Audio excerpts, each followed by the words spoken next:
Hello, everyone. Welcome back to Cloaks of Mindhelm. We're here to play some D&D, and all of these fine people are going to try not to burn alive in an underground alchemist's den. So, we have our Penny Dragon Games' Cloaks of Mindhelm, bunch of brown cloaks who are sort of a police force, or rather shit upon police force for the city of Mindhelm, doing the dirty jobs that no one else wants to do. So I think I'm just going to go around and have everyone intro themselves and their character for those who are maybe joining us for the first time or anyone who needs a bit of a refresher.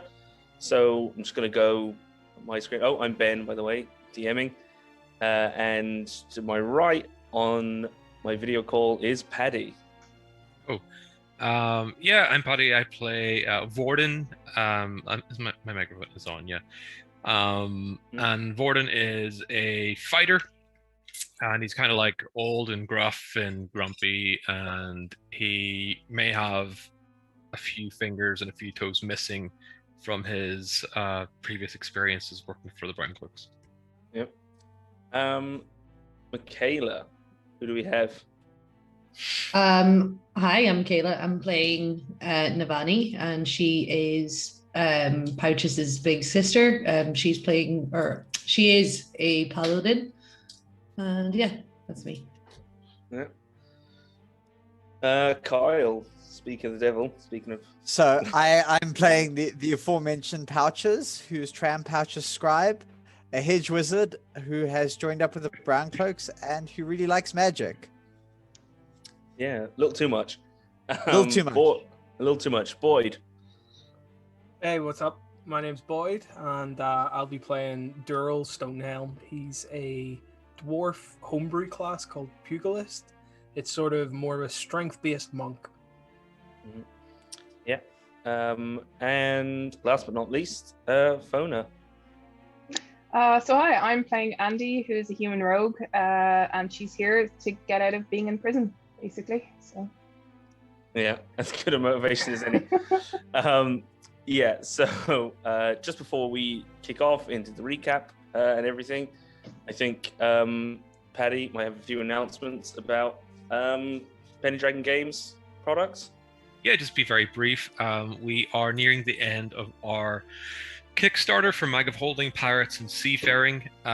It has gone pretty well, and we aren't too far off hitting the next stretch goal, which we will unlock at $10,000, I believe. And we've unlocked a bunch of other stretch goals, which are pretty cool. It's a book full of monsters, magic items, encounters, and all those awesome things. Pretty much everything you need to run a whole bunch of pirates or seafaring adventures. So 2 days left on it, and if anyone wants to support the stream or our game, a good way to do that would be through backing us on Kickstarter, if you can do so. Yeah, for sure. And just if you want to check it out, if you sign up for the mailing list, you can get a free PDF copy of Mag of Holding issue 1. There's Pirates and Seafaring is our second issue, so shaping up to be even better than the first. So with that, I say we'll jump into things.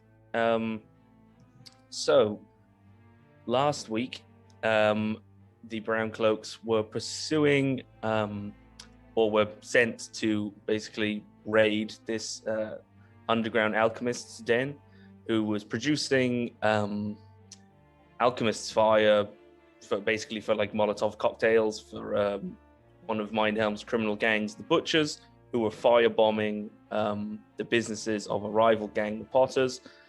So on the way to this raid, there was a sort of a circus pile-up, and a bunch of magical monsters got out of their cages, and they had to deal with that. But after being waylaid, they've made their way to the warehouse where the alchemist's den was being run out of.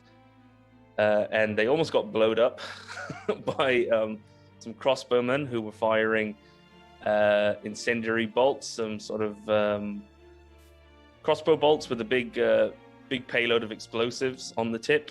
But they also managed to recover some for themselves. So now they're also packing, and having descended into the the underground of the warehouse where the actual the alchemist's cook was going on. They were some ambushed, some ambushing going on of some guards in the alchemist's den. Pouches and Andy got the jump on two of the guys, and Vorden, who had previously been sprayed in the face by sparks and smoke by the trapdoor leading to the underground, had sort of stumbled into a room with another guard, although he hadn't heard Vorden. While Vorden was stumbling, he was stumbling very stealthily. So there's now everyone's face to face, and just before things kicked off, the one of the bigger guys, presumably the leader, lit his sword on fire, and that's where we left things. So we're going to be jumping right back into combat. So I believe we had, I'll just move us over onto the map so all you fine folks can see it, and we already have our initiative order. So I believe, let's have I got everything? Oh, he remembered my Yep. natural one in initiative order from last week. Oh yeah. We try to forget. Yeah. We blocked it out. So it's looking like everyone's set up. Can everyone see everything yet? Got the initiative tracker up. Yep. So Is music playing just for the record? Because my audio might be a little messed up. maybe I can. Yeah, there is music playing. Okay. Let me turn it up and see. Can you hear that, Penny? Oh yeah, I can. I just need to increase the volume on my side. Sorry. Thank you. Yeah, no, it's fine. I don't want to. I'll let me know, people, if it's too low, or if it's too low on the stream. So, Pouches, you're up first. So I believe the last thing we did was there was a lamp on that table in front, and you wicked it at hang on, which At put G1. yes. This guy, I'm checking his health. Yeah, he's it was this guy, the guy who lit up his sword, got just prior to that got smacked in the face by his own lamp. So Pouches, what are we doing? So I'm going to take a step forward, look around the corner. Wait, can I see the guy from back where I was? No, you just rolled a really good perception check, and you could hear him, you Where and he Andy could was. hear both of them breathing. Yeah, and you didn't need to see him for catapult, I believe. No, I don't. I'm going to just take a little step forward, peek around the corner, and I'm going to cast Ray of Frost at him. Sure. Yeah. Give me an attack roll. 24. Oh, yeah, that's Starting gonna be a big hit. today. Yeah, it's gonna be a hit. 4 points of cold damage, and his speed is reduced by 10 feet until the start of his next turn. Cool. He is just gonna click on that he's frosty. Or actually, is there a better icon for that? No. Anyway, yes, there so are good icons if you go. I'm If you looking go to the for little one thing, and then for speed. I'm gonna stick with blue for frost. So just for give the him time the being. snail. Oh, give him the snake. Oh, yeah, that's a good idea. Pouches, just peeking around the corner, you see that this guy has just ignited his sword, and almost, I suppose, instinctually, seeing the fire, Pouches throws up his hands, does a little, little runic Matter. jazz hands and a mutter. Runic and jazz. and you actually the frost kind of almost splashes across his chest, and you see it catch the edge of the blade, and there's this sizzle and there's sizzle and steam, but the fire kind of sputters, but it continues to burn on the blade. But you do see the frost kind of just coating him lightly, and seems to be stiffening his sword arm, his muscles. So his Pouches staying That's- put, moving? No, I'm gonna stay put there. I can't leave Cool. poor Andy alone. Don't be so sure she'll do the same for you. She is the rogue. I'm well aware she would run away and leave me to die. Cool. So if that's Pouches, then on to Frosty the Snowman, who, having seen that, he's going to step 5 feet, just in front of you, and is wheeling around the corner to the wizard who just struck him, and he is going for, bringing his, where am I? 1 second. So bringing up his longsword. It's a 1 attack. That is a 19 plus 4. That is a 23 to hit. Just checking. Just checking shield. Not gonna make that. Okay. I'm gonna take the damage off whatever that is. Yeah. Or Pouches.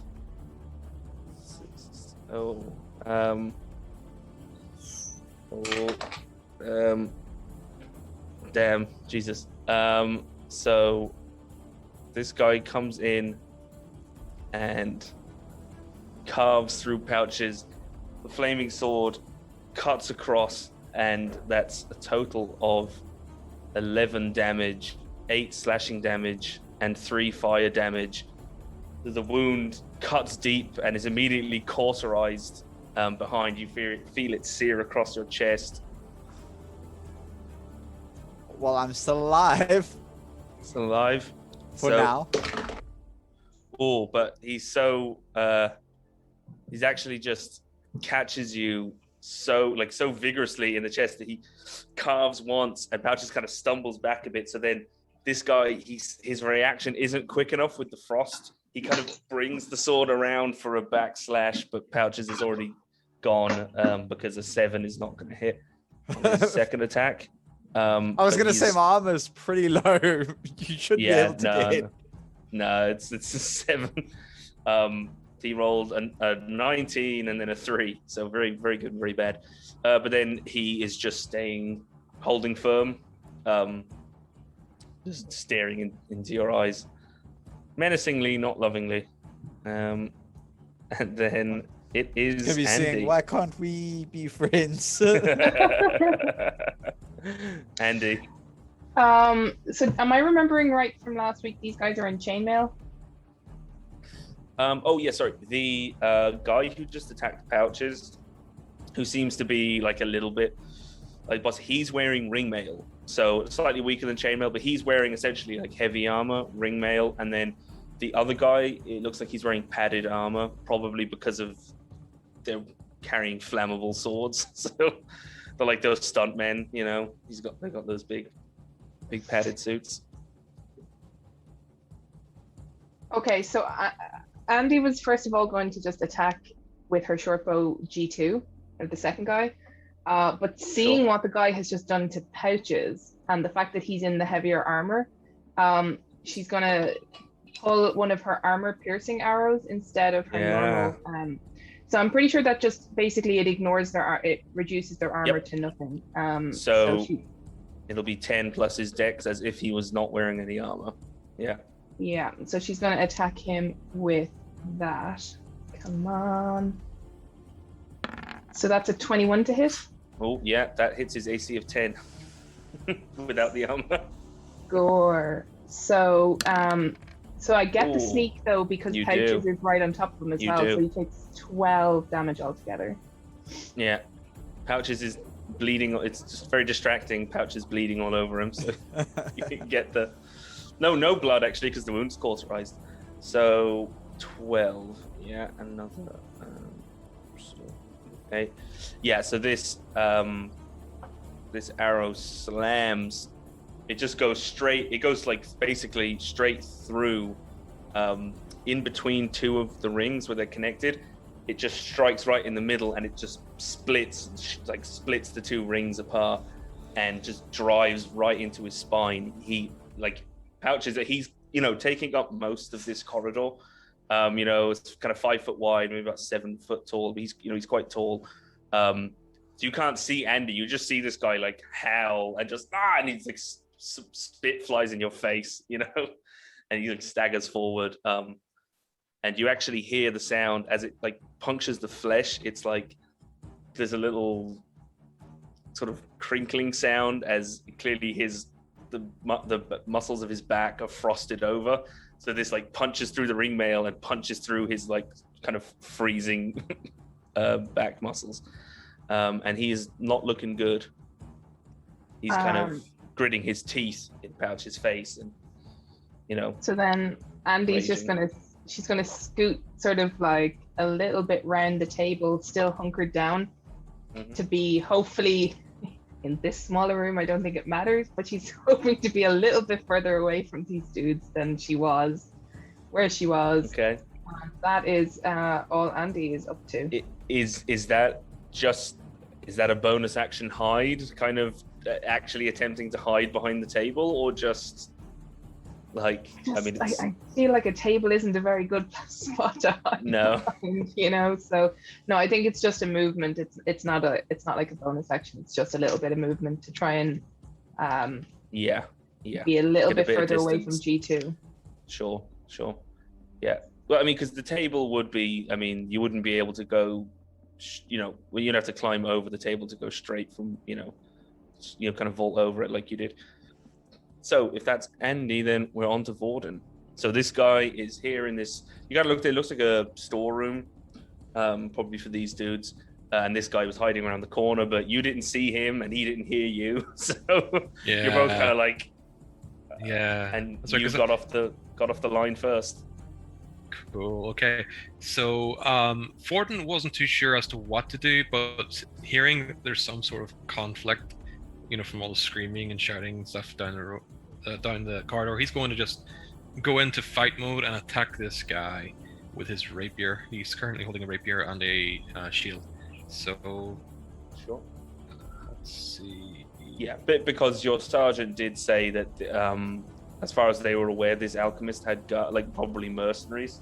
So we're safe to assume these guys are kitted out, Yeah, this guy I can see as well. What does he look like in terms of how well armed he is? Is it heavy armor and so stuff? It's it's like the other kind of lackey. It's he's padded armor. He's got a short sword, and you can see, although you don't know what's going on in the other thing, same as when Andy and Pouches saw, this guy's blade is sort of in the lamplight. You can see it catches every so often. It seems to be coated in something like an oil. Right. It looks like, because you're the fighter, you're fighting man. People oil their blades, but it looks like too much oil. It looks like someone left the oil on the blade, so you're kind of not sure what it's kind of dripping off the point a little bit. Yeah, So- and I won't know that it went on fire, so I'll just be like, dude, you need to stop oiling your blade so much, and hit him with his rapier. Sure. Let's see if it works at all. Yeah, that's a hit. So what Awesome. do we got there? 11. So Yeah. And I am going to use my action search Yep. and attack him again. Well, attempt to attack him again. Nice one. Yeah, and another 5. So yeah. Cool. Yeah, so Vorden just comes in it's like, what's this guy doing? His sword's just dripping oil, you idiot. He's like, assuming you've caught this guy in the storeroom in the middle of oiling his sword, as one does.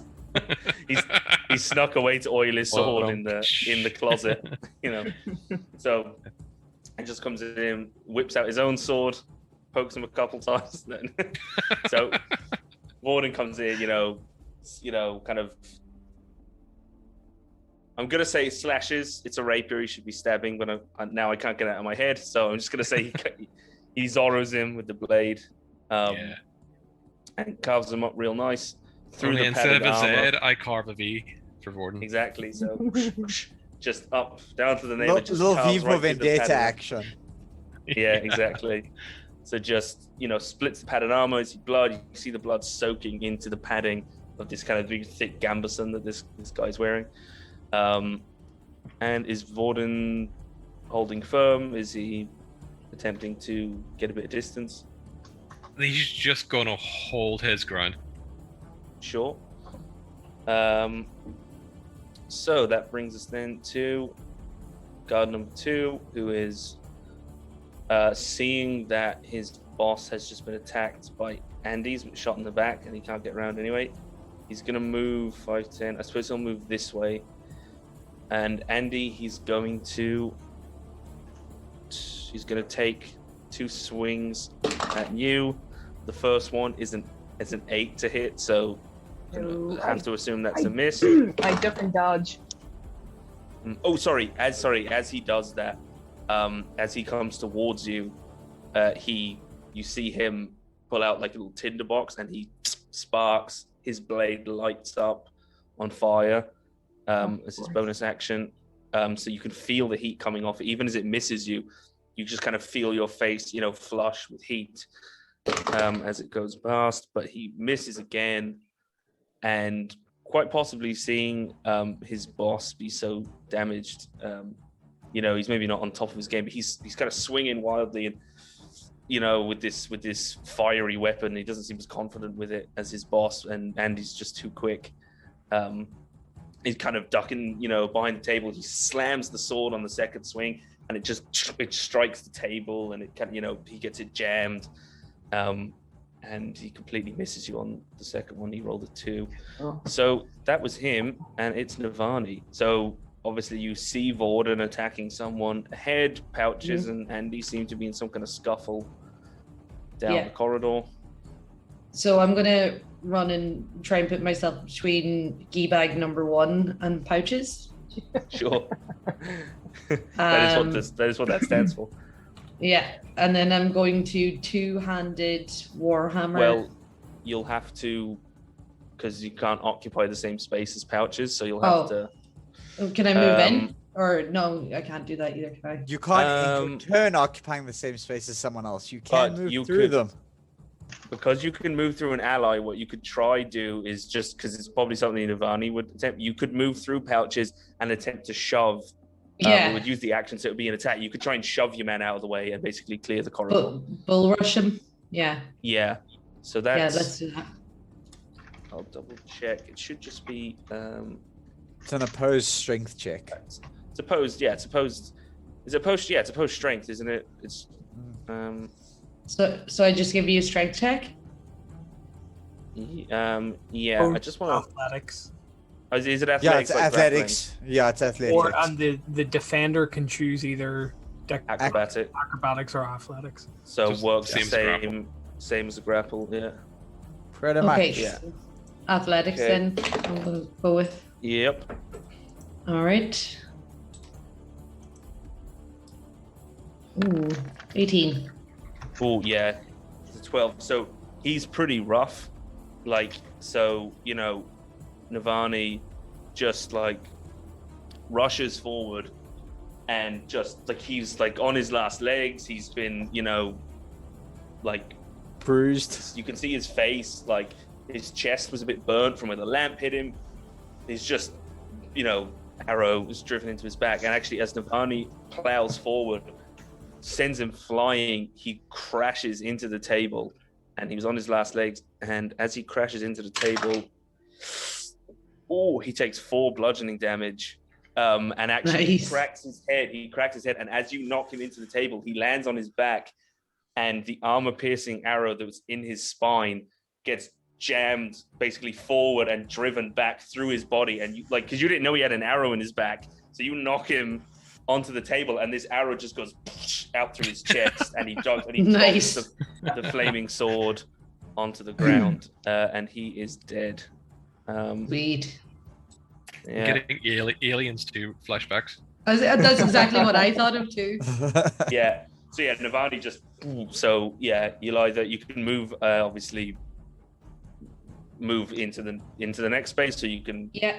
So I just get one more move in. Yeah. However much you add. Because how much? No. Where were you? You were. I was originally here. Did you go 1, 2, 3, 4? So it's got 2 squares left after you moving can move. there. Yeah, you can move here and still have I'm 2 gonna move squares. Yeah, so you can. Yeah. Yeah, and that's me. Cool. So then it is the dude next to Vorden. And he's just shot. He's kind of fumbling. You see him, Vorden, that like all of a sudden you kind of realize He's fumbling what's going with his on with greased this oil. sword. It's not exactly this lubed weapon. So he, you're not really familiar with this. This isn't like a weapon that you've. So kind of like the incendiary bolts. It's not like a common thing that you're really familiar with, but you realize what's happening as soon as he gets a tinder box. He strikes a spark onto the blade. It lights up again. You feel the heat hit you immediately. It's this incredibly hot flame, and he just goes in for 2. A 15 plus 4, 19 to hit. That definitely hits. So 2 plus 2 is 4 and 1. So 4 piercing damage and 1 fire damage, so 5 total. As that was, and then he misses on the second one. He gets a little overzealous, and he drives the short sword forward, and it kind of, you feel it, like it kind of, goes into your leg. You feel it like kind of come in and out, and it burns. But then he kind of, gets it stuck as he's pulling it out, and he kind of, goes again. You manage to dodge out of the way. But he's kind of, he's hemmed into the corner basically. Like you can't really move. You can't move past those boxes. You're blocking the way, so he's trapped. And then, so let me just, for my, sorry guys. So, give me 1 second. Right. So, Doril and Pouches, you hear from the end of this corridor down here, the door suddenly gets kicked open, and another one of these dudes, same thing, padded armor, short sword, steps out, lights up the short sword, and rushes forward. He's intending to go to Vorden because he can see him attacking, but then he stops short when he sees Doril there, and he kind of, stops. He brings up the sword and arcs it to the right. 8 plus 4, 12. Misses. Misses. So yeah, he's blindsided. He kind of was rushing for Vorden, sees Doril, and kind of goes for another one. And now knowing that you're there, he goes for the second one. But even worse, it was actually a nat 1. And he brings his sword around, and he's just completely he's just completely disoriented. So he swings, and then you duck out of the way. He brings it he goes for a big arc, but as he actually goes back to swing, the fire, he's whipping the sword around too much. He's clearly not used to this fiery weapon, and he actually deals 4 fire damage to himself. As you see him, he burns the back of his neck. He's like, it's just this, it's chaotic down here, down in these tunnels. So he takes 4 fire damage. Cool. So yeah, he's stayed there because he doesn't want to risk the opportunity attack. Sorry to interrupt the flow of your combat here, Ben, but we are under $100 away from breaking 10,000 on the Kickstarter and unlocking the next stretch goal. Hey, awesome. We're actually $69 away. Nice. No, now no one's gonna give. Do it. Overcome your childish desires to leave it at 69. I know it's difficult. That's awesome. So, Doril, it is you now. There's this guy flailing with a flaming sword in your face. So before this, I'm looking quite panicked left and right, not knowing what to do, and this guy runs in and attacks me. So I grit my teeth and swing wildly at him. Let's see. A unarmed strike. Yep, A 17 to hit. that is a hit. And it deals 9 bludgeoning damage. Ooh, nice. So, yeah, just this guy, he's flaily. He burns. He burns like the back of his neck. As he does, his head goes back. He exposes his chin, and Doral just comes in and just clocks him right in the chin, uppercuts him. Knocks his head back. You can see he's kind of a bit shaken, a bit dizzied. And then, as a bonus action, Mm-hmm. I'm gonna attempt to grapple him. Sure. I think I can do that because I'm a pugilist. Yeah. Yeah, if you get a free one, don't you? Before Action. having to spend a point. With an unarmed strike or a pugilist weapon on your turn, you can make one unarmed strike or grapple as a bonus action. Yes, I'm going to attempt to grapple. Yep. So athletics to athletic check. There we go. A 18 Oh, what's your strength? Is your strength plus? plus 3. Okay, well, we both got an 18, but he's got +2 strength, so I'm going to give it to Doral. Oh, nice. It's actually quite Wow. this guy is. He's It's strong. yeah. I mean, what it's like to try and wrestle someone who's just flailing wildly. It's quite tough, trying to wrestle a toddler into their pajamas. It's it's just not. It's a battle of wills. But you do manage to get a Are hold we of talking this from guy. experience here, Ben? No, I left it to everyone else. I left it to the parents. So I am going to move at half speed with him up towards Mhm. Vorden. Sure. And say, a little help. So, sorry, just That's gonna my move this turn. guy. Yeah. Dragging him around, also like a toddler, around the shops.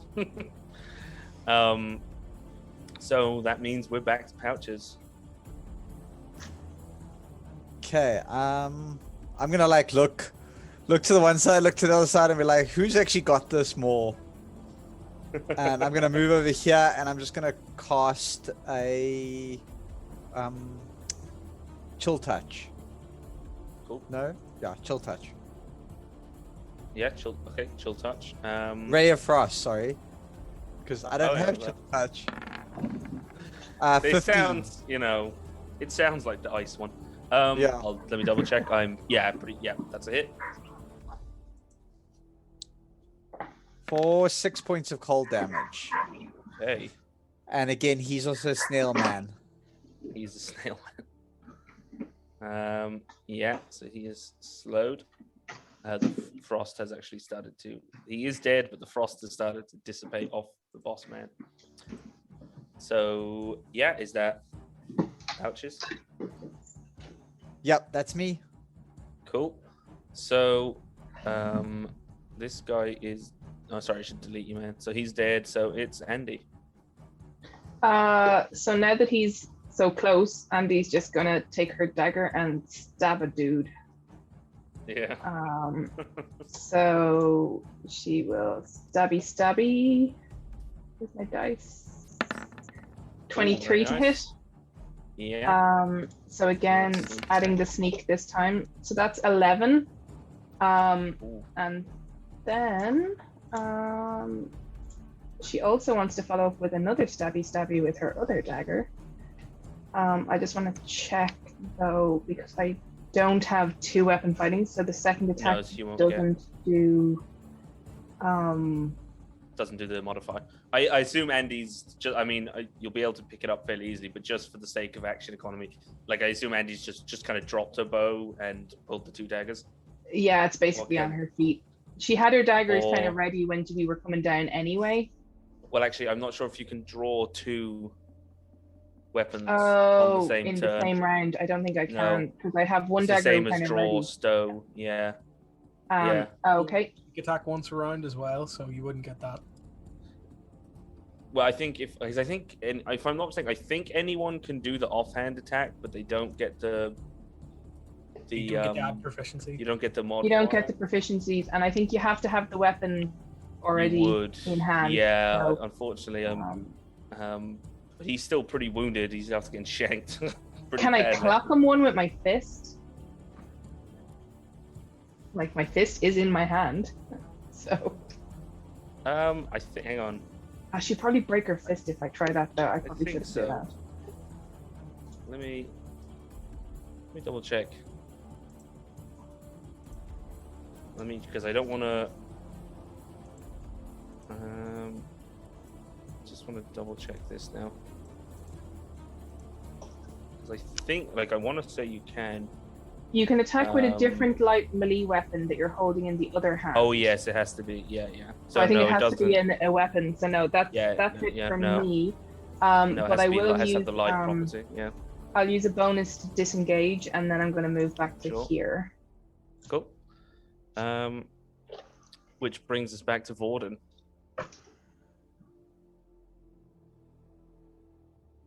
Okay, so I guess I hear Daryl coming up behind me and asking for a bit of help, and I realize that the quickest way to do that is to try and take care of this guy so I can help him out in the other end. So I'm going to sort of stab the guy in G4 with the rapier again. Yeah.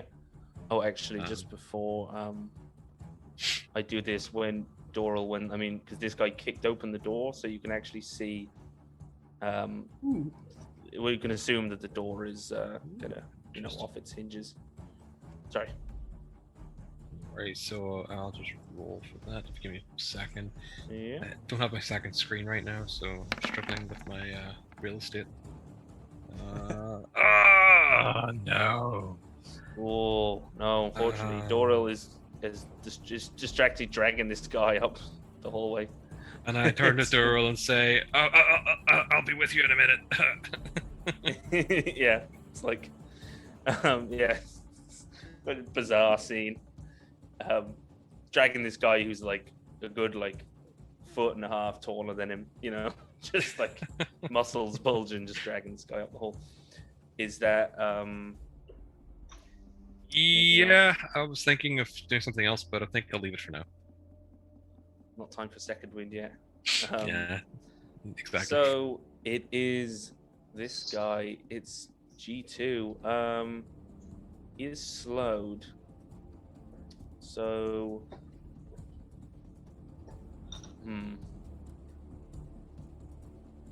he's gonna So he's only got he's got 10 feet less than whatever he normally has. Yeah, so 5. Grab it. 10. So he's moving in there, and he's going to attack Navani. 2 swings. Oh, a 17 plus 4 is 21. Yep, that hits. Yep. Oh fuck. Jesus, that's a total of 12 damage. That's 8 slashing and 4 fire damage. I'm down. He swings across. Okay, so Navani is. I'm -1. Okay. Just for the time being, Navani's down, and then Who had that potion? having taken, he's actually, so he did 5, 10, 15, 20. That's as much as he's got. But pouches, I don't know if you have anything in your hand to opportunity attack this guy with, or you could try to punch him if you want. But I don't know if that's pouches' style. I figure I would probably have my dagger out in one hand just in case. Yeah. So I'll take a swing with my. Yeah, exactly. Yeah. Oh, it helps when you click on the right thing and not on the. I clicked on it in my inventory and I was like, why is it not rolling? Yeah. 6. Ooh. But just seeing this guy who's just kind of gets a lucky shot in, and he's kind of flailing. He brings the sword up. His eyes are darting back and forth between the two of you. He brings it up and just catches where Navani's not protected. It cuts across her neck, right across. But you see it, cauterize, and Navani just goes down. And for all intents and purposes, it looks like, Navani's just had her, looks like almost like she's had her throat cut, and you're not sure. And it's just it's Bad. just a bit overwhelming, and so you're just too worried about Navani to, it's an afterthought really. You're not used to attacking with the dagger. You just kind of swing for this guy, but mostly focusing on Navani, and he is, as far as you can tell, he's bolting like a snail. And then, well, it's Navani. So this is the first time where, because I think we talked about this before implementing the rule, where I'm going to be. Well, I've got a I'm gonna be- refinement for that rule, and that Yeah. was whisper your death saves to the DM. Yeah. And that's. How do you modify the roll on D20? Is it /R? Or can you just right click it or? So I've if never you want whispered it, a the roll. easiest way to do it is you go to your character sheet, the little gear, and you know where we all put on the advantage toggle? Yeah. Below that, you can put whisper rolls to GM, and then you can put on the whisper toggle, and it'll give you public or to GM at the top next to the advantage, normal, disadvantage. So I click the Gear, Yes. And then go where? and then the third column, third Yeah. option down, it should say whisper rolls to GM. Click on the little drop down and say whisper toggle, and it'll appear at the top. Always whisper rolls, is it? Or whisper toggle, okay. And then Okay, if yeah. it's- yeah, and then you just click to GM and you can make your death save like that. Okay. Yeah. Also, we just passed 1,000. Or sorry, Hey. 10,000. Awesome. So thanks, community, for not being immature and actually backing us. Thanks all, and a shout out to High Rollers for giving us a shout out and helping us get there. Oh yeah, definitely. Okay, cool. So Navani's rolled her first death save, but the result of which will be unknown to party Everyone. members. So no one knows how close Navani is to death right now. And with that, well, except for Navani and myself, obviously. So back to this guy G4, who's penned in by Vorden, and is going. You get to hit 19 plus 4, 21 to hit. What's the point in even having a shield? I know. 5. 5 plus 3, 8. 8 points of damage. 5 slashing, 3 fire damage. Okay. As he just. Is Vorden still up? Vorden is still up, but he's looking a little hurt. And luckily, the second one just bits. He cuts in. You stagger back from. You feel there's some embers fly up into your eyes. Just still, because Vorden got this shit in his eyes. Just still kind of already a bit disoriented. You stumble back, and then he just kind of misses the back swing as you stumble back out of his reach. And then it is G3 who is Doral is latched onto, and he's going to attempt to attack Doral. Or no, do you know what? Actually, he's going to just attempt to free himself because he doesn't want to be pinned down. So he's going to make a grapple escape check. That's a 15 athletics. Oh, it's contested against mine, yeah. Yep. 12. Oh, so the commotion going in the storeroom, he does manage to break free, but he hasn't attacked. He's still holding, so he's essentially readying himself to attack on the next. He's readying himself for his next turn. But it's you now, Doral. So this guy is just pulled away and is kind of taking his sword up again. Yeah, I'm gonna swing at an attack at him. I'm just gonna try and hook him right to the body. Yep. An unarmed strike. 22 to hit. Ooh, yeah, that's a hit. And 5 bludgeoning. So just make sure I'm on that. Yeah. So yeah, he takes it just right to the face. To get popped right near. You feel his cheekbone go. As a bonus action, I'm going to attempt to grapple him again. And I'll just grab him behind the neck with one hand and say, "Where are you going, sunshine?" Oh, 7. Oh, 5. Hey! Yeah, Hey. he just like he's pressed right into his Adam's apple. And with that, it's back to Pouches. And then I do have some movement left, so I'm going to move Oh yes, sorry, of course. down to the south and attempt to block this guy. Oh yeah, good move. So Pouches is gonna like step up here and he's gonna be like, fuck. What does he do? And then he's gonna attempt to attack this guy who he thinks has killed his sister. Because he knows he's shit at medicine. as well, his attempt of field surgery on the animals. Oh yeah, he is well aware he is bad at that.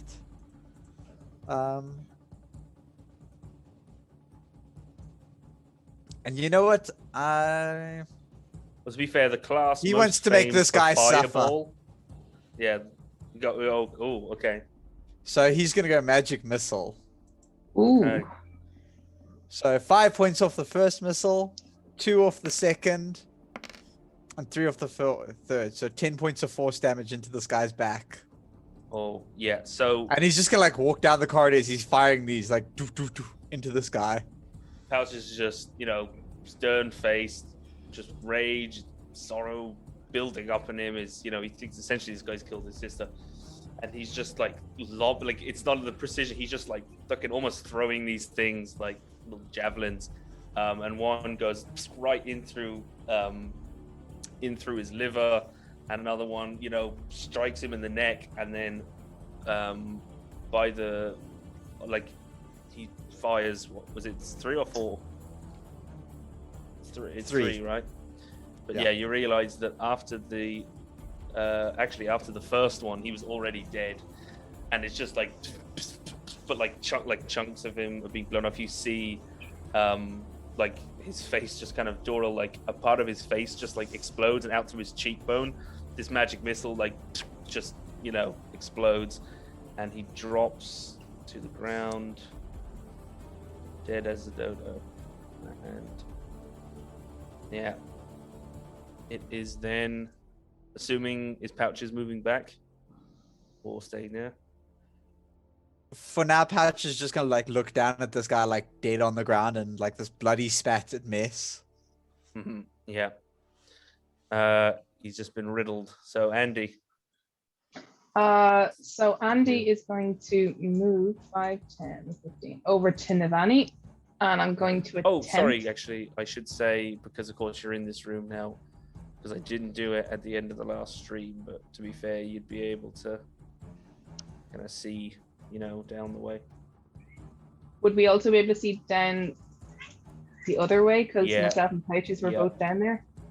Yep, that's what I was going to say, because you've been, it's only just kind of leading around to all the corridors, but... Okay, cool. So I'm going to attempt a medicine check on Navani. Sure. DC 10. So that's a 17. Yeah. So Andy kind of, Andy runs up a little bit panicked, not quite sure what she's doing, but she surprising herself, she kind of does a little CPR. She looks at the wound on the neck is thankfully like cauterized, so she just kind of starts pressing down on Navani's chest as best she can through the armor, and breathes into her mouth. And Navani, you feel yourself kind of coming back from that state where you were slipping. That's what Sunday needs. Oh, Yeah. with a girl on girl. Oh wow. Yeah. There we go. I'm just thinking that, I didn't even try CPR, so like, where was the kiss of life, I know. Yeah. But once I've done that, Well, actually, I'm gonna... that's true. Would Andy, even in a life or death situation, would she perform CPR on someone? Would she? I don't know. It's hard to tell, especially when somebody's wearing heavy armor. I don't know if you see there's any point really to it, but yeah, but she she does her best. You know what's actually probably more appropriately Andy is Andy panics and just slaps Navani in the face a couple Slaps times. Yeah, which is what I think Navani would need. Hits her armor a little bit. That she's like, I've seen people do this. There's something where you like pound on their chest and slap them a little bit, and does that mean I stabilize now or what? You're stabilized. You're still unconscious, so but like you're not dying anymore. You're just You're fine. Like we'll still have to get you back up, but you are stable. My cat wonderfully jumped up and knocked my 7-Up over. So I think I have accidentally deleted when she very soaked my mouse. I think it deleted Andy from the map. Let me just drop Andy back in. You were here, right? I was there, yeah. So once Navani seems stable, Andy's just going to have like stepped back slightly to pick up her bow that she dropped on the ground, so she has it again, and that's Andy's turn. While I try to. You should be able to control her again. Yeah. Vorden. Yeah, I can.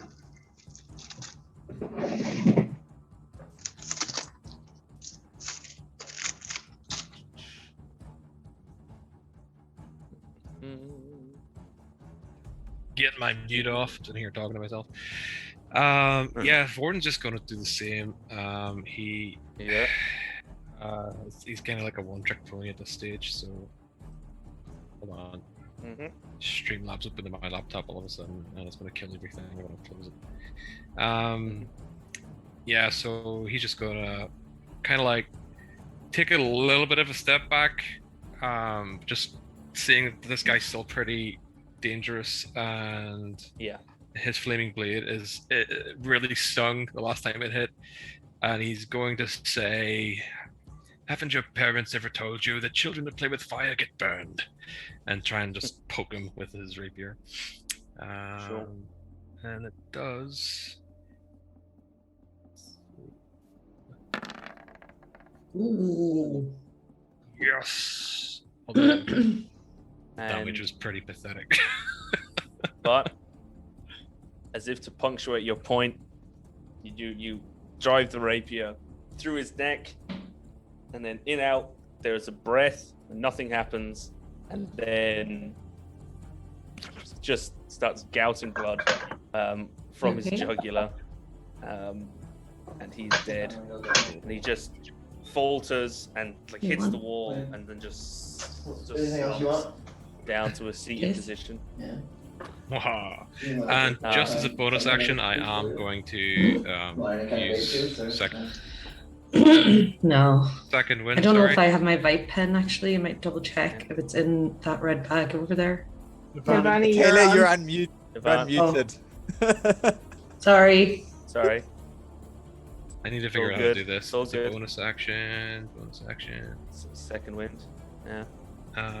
Second wind. Yeah. You just click it so I remember that I've used it. And if I roll a... Did that roll? Yep. Hey, I got 7 HP back then. Sweet. Yeah. All right. And I'm just going to move down a little bit. I'm going to move down to this guy here, and that's my turn. Sure. This. Oh, and I just want to delete this guy again, and actually we delete G4 as well. So it's back to Navani, but Navani is stable, so she's all right. She's chilling. She's having a snooze, and it's G3. So Vorden up behind him, he's just going to attempt to. No, he's going to attempt to shove Doral out of the way, but he's still grappled, isn't he? So yeah, we're grappled. He'll have to break the grapple. 19 athletics.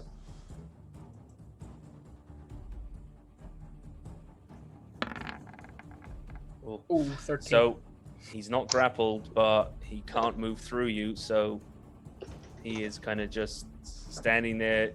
Like, he's getting out of the grapple, but you can feel that he's trying to shove you, because you're in the way of essentially the exit. Someone is not paying these guys well enough to to stick around. So that is him, and it's back to Doral. All right. Well, same again. I'm just going to try and hit this guy with an unarmed strike. A 15 to hit. That is a hit. And 9 bludgeoning damage. Ooh, yeah. So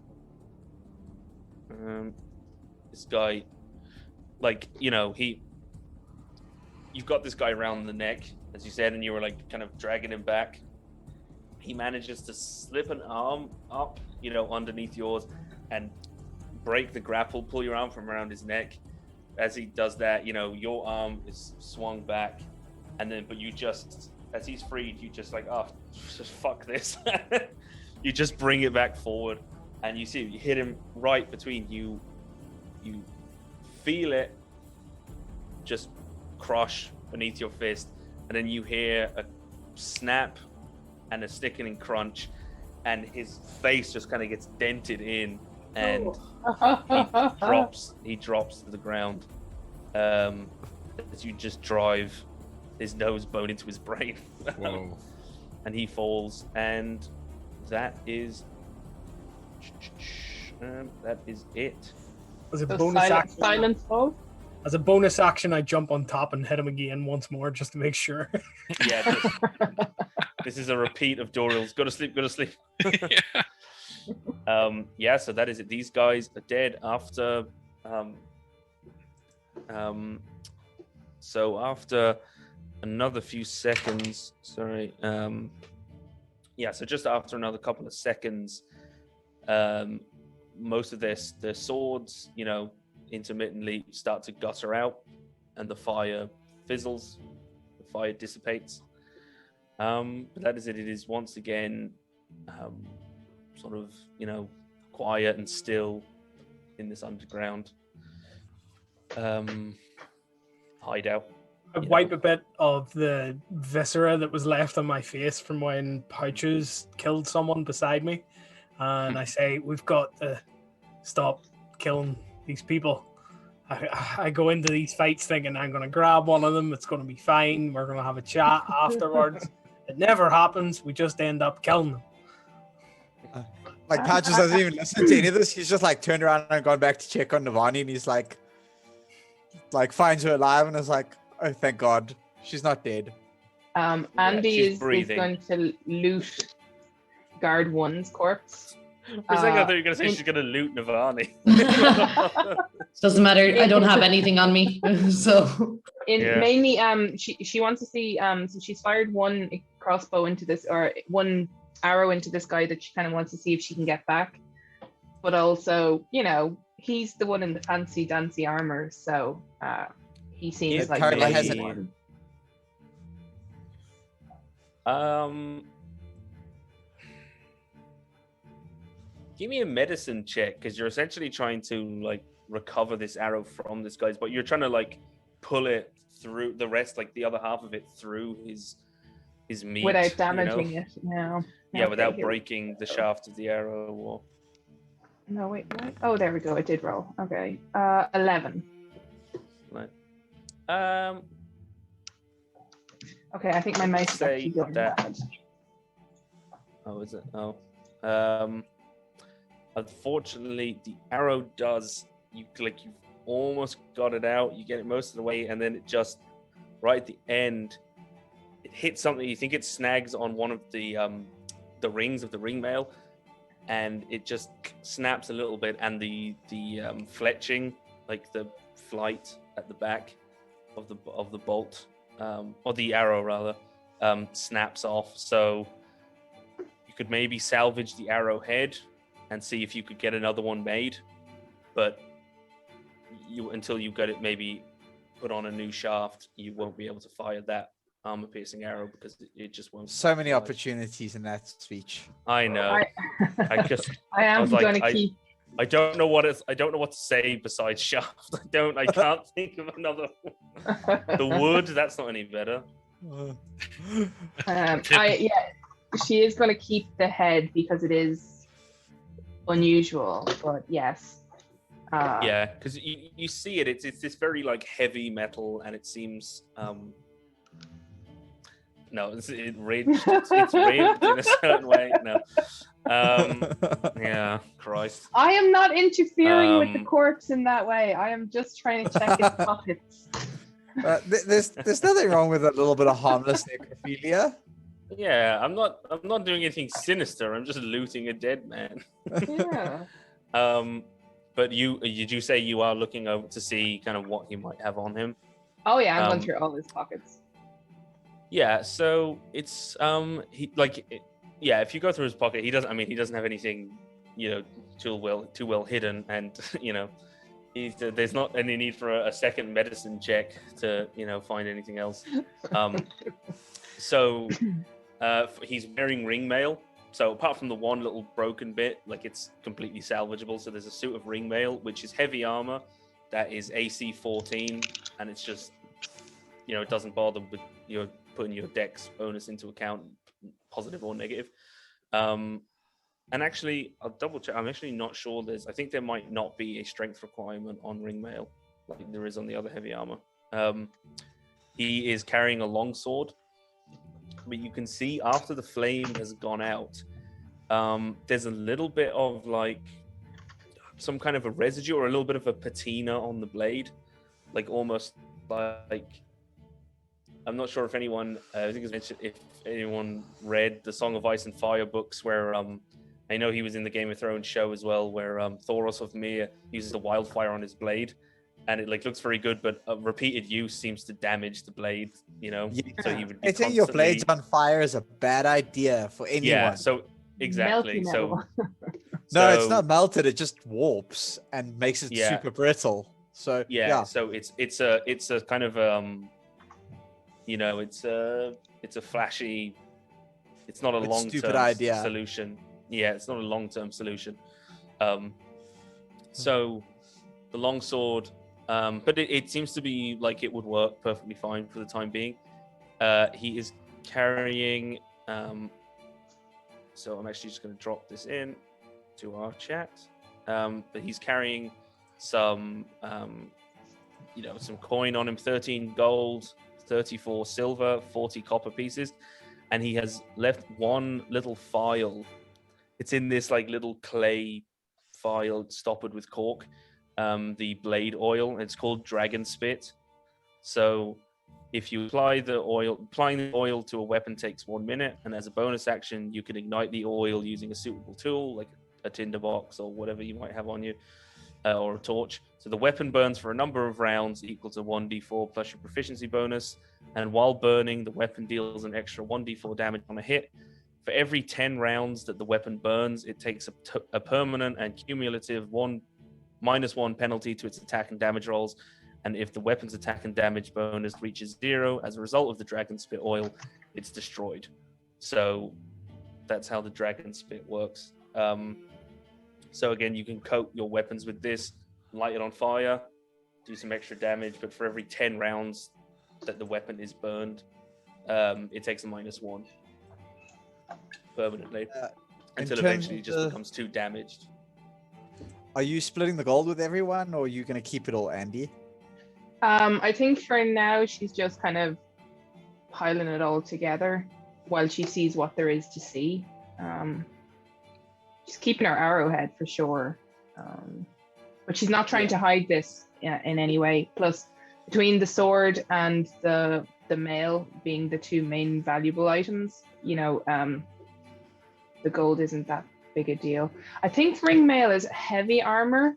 It is. So Andy has 0 interest in that. So if anyone else, and also the long sword, no interest, and same goes for the dagger oils or the Dragon Spit. So basically, Andy's finding a pile of stuff she doesn't really care about. Well, if you're going to offer the guessing she has Dragon a Spit, pouty I'll little take face. that. I can guessing make she- good use of that. It's just that anything I hit people with can be disposable. Exactly. The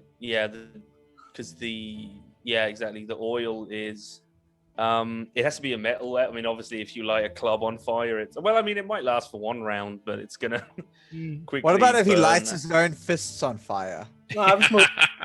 I'll give him the damage, but he's going to be taking fire damage. I mean, if you want to do that, I'm not going to not give you the extra D4 fire I'm damage. just mostly thinking about throwing it on a crate, lighting it, and then throwing said crate. Hell yeah. Yeah. Great crates of fire.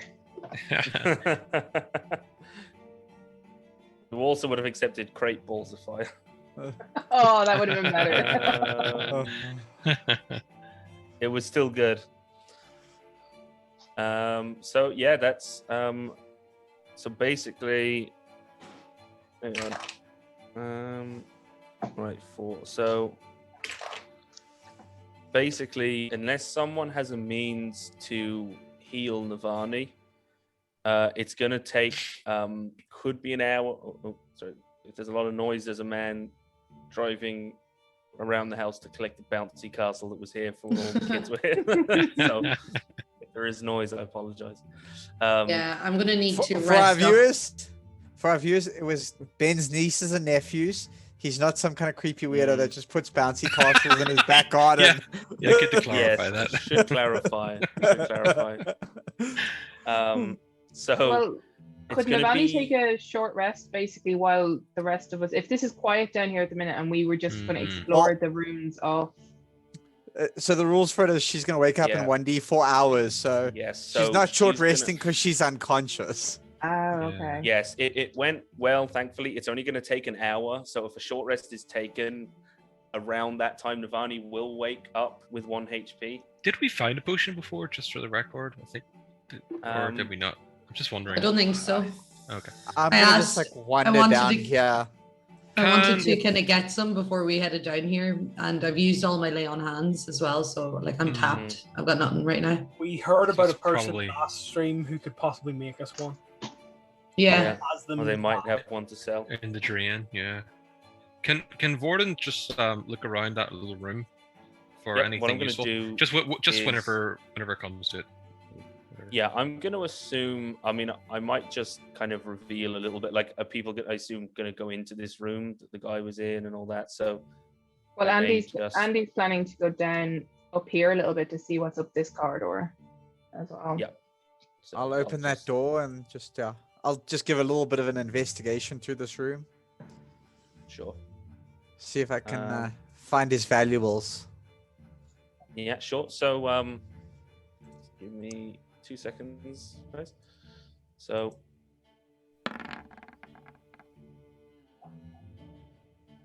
How is that even possible? I rolled higher for investigation than pouches. I know, and I've got a +8 and you've got a +0. I know. so, Vorden is checking out that room, right? And How do you have just a second, and expertise? Andy's. Because I'm a hedge wizard. Oh, so you made your own broken class to be super broken. Yeah. Hey, it's not super broken. It's Mag of Holding official. Yeah. Yeah, because that makes it better. Like, we're level Hey, we're two, mid- once you got +8. He's got plus, but he's got. Have you got +5 in, or you got +4? right now? +4. Yeah. So. I've got I've got an 18 in int already. Yeah. Where is? But yeah, that's the only expertise I get is investigation. Yeah. So we'll go just in order of these investigation checks. So pouches. This room. I'm actually just gonna. I'm just gonna kind of delete. I mean, these doors. I'm just gonna delete the doors just if they're open. So, essentially, like, pretty much looks like kind of like an off-duty room. You know, like presumably they were, or some of them were staying down here in shifts. You know, this is the daytime, but you Yeah. know, overnight and things. So there is. It's just like kind of a bedroll laid on top of a sort of a cow skin, like a hide rug, just as they're not sleeping on the hard dirt. There is a table and a little stool there. So in this room, you're seeing there's 2 days worth of rations. 2 days worth of rations on the table. One is on the table and one is by the bed. There's also a dagger on the table. There's a lute missing 1 string, and there's a stoppered bottle of cheap mead. There's just like a couple of things just kind of like sitting on the desk. Bottle But of that's Bucky. it really. There seems to just be sleeping in here. And then Vorden, I think, rolled next. So Vorden, You said where what was are after you? the You're cheap in- mead? okay. No, that's it. Oh, there's two days worth of rations, a dagger, a lute that's missing one string. And Does it look a like bottle of well made, cheap or mead. does it just look like a shitty cheap loot? I mean, it doesn't look like particularly well made. I mean, it certainly looks like. I mean, apart from the missing string, like it plays. You know, it's fine. It's actually if I'm not sure if Pouches has much of an ear, but if you were to strum it, it's in tune. You know? Okay, cool. I'm gonna grab it. Maybe I can sell it for something. Yeah, you That's may my get a little- thinking on it. Yeah. Oh yeah, I mean, it would still, you get about you'd estimate you probably get as much as you would for any other, just like a standard loot, probably minus a bit for the string. But nothing major. So And with that noise, Pat just starts having like flashbacks of Grimishkas. Like he hears the So- cat and he's like, "Ah, not again." yeah. So yeah, exactly. Vorden, Mhm. you find I'll actually just so you're kind of going through boxes. This looks like a storeroom kind of for the guards. So there's 2 whetstones, there's 2 shovels, 2 miners' picks, which presumably they were using to check this place out. There is a short sword, padded armor. There is a set of leather armor. There are 2 daggers.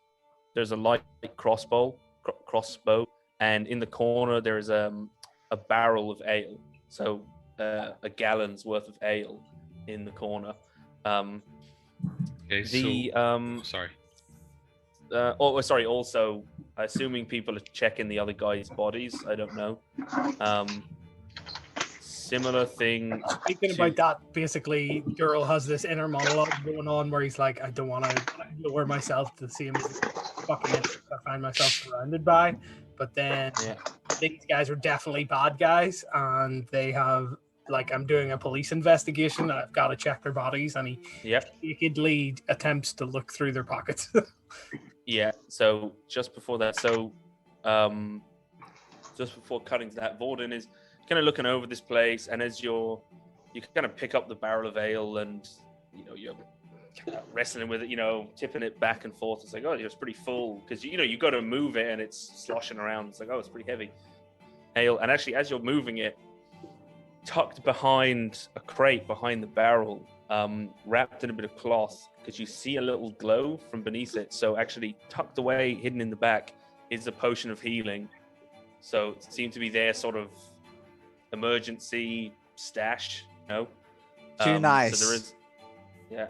No, hey, you can see my note. You can see my notes. DC 14 investigation check, tucked behind one of the crates in the guard storeroom. So that is in. So actually, hang on, let me. So I I'll just. shout down the corridor. Is everyone all right? I may have something that can help if we need it, just for later on. You need to. I'm still out. I'm still unconscious, so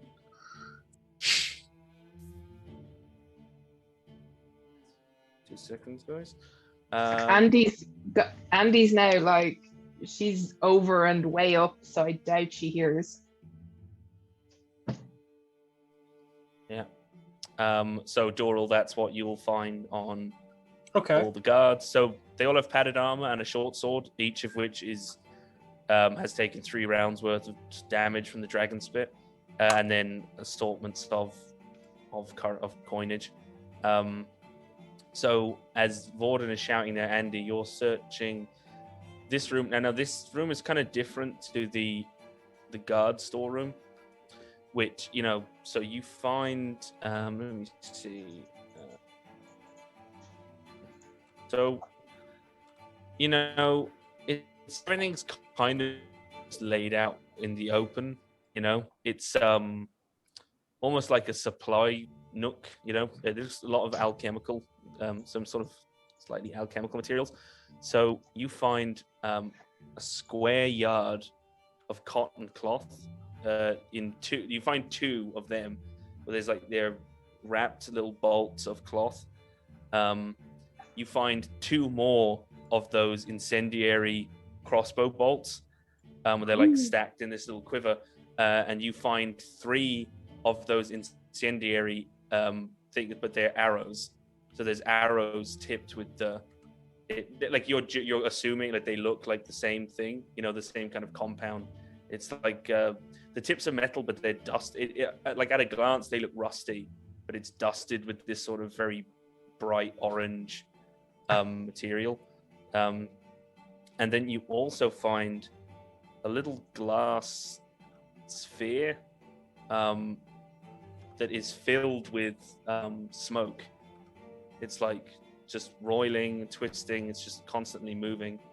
Okay, so that's one as I kind of look at it and give it a bit of a shake to look at it, and I'm like, yeah, I'm showing this to Pouches. Yeah. The weirdo will know exactly what this is about. Probably. He's insane like that. Yeah. And then yes, that's so Vorden is going to because Navani. Well, Vorden is going to sort of like meet Pouches along the way. He doesn't really know what's happened down there, and he's going to sort of I'll put into my inventory what he collected from up there. He was pretty much only interested in the barrel of ale and the potion. So he's kind of like trying to hull this barrel down, and sees Pouches and says, "This looks like it's magic," and he kind of chucks the magic potion towards him. Would I recognize it just looking at it? Yeah, it's pretty common. I'll say this is a healing potion. It could be useful. Could probably wake Navani up if we want to get out of here and don't want to let her like sleep it off. Because I think, if I'm not mistaken, once she's conscious, but I don't think you can administer a potion to an unconscious person, because it would be like trying to, if someone was knocked out and you tried to pour water down their throat. I think that's the rule, but I mean, I'm kind of happy to waive it. Anyone can take a potion, I think. Yeah, I think because lots of times you're in your death saves and you take potions. Yeah. DM ruling. But I'm happy to just do it that you can kind of, you know, administer the potion essentially. Yeah, I say it could come in handy later, but it's up to you. Okay, well, I'm gonna just like stash it for now. I'll just like slip it into a little pouch. Party use fund later. Well, if you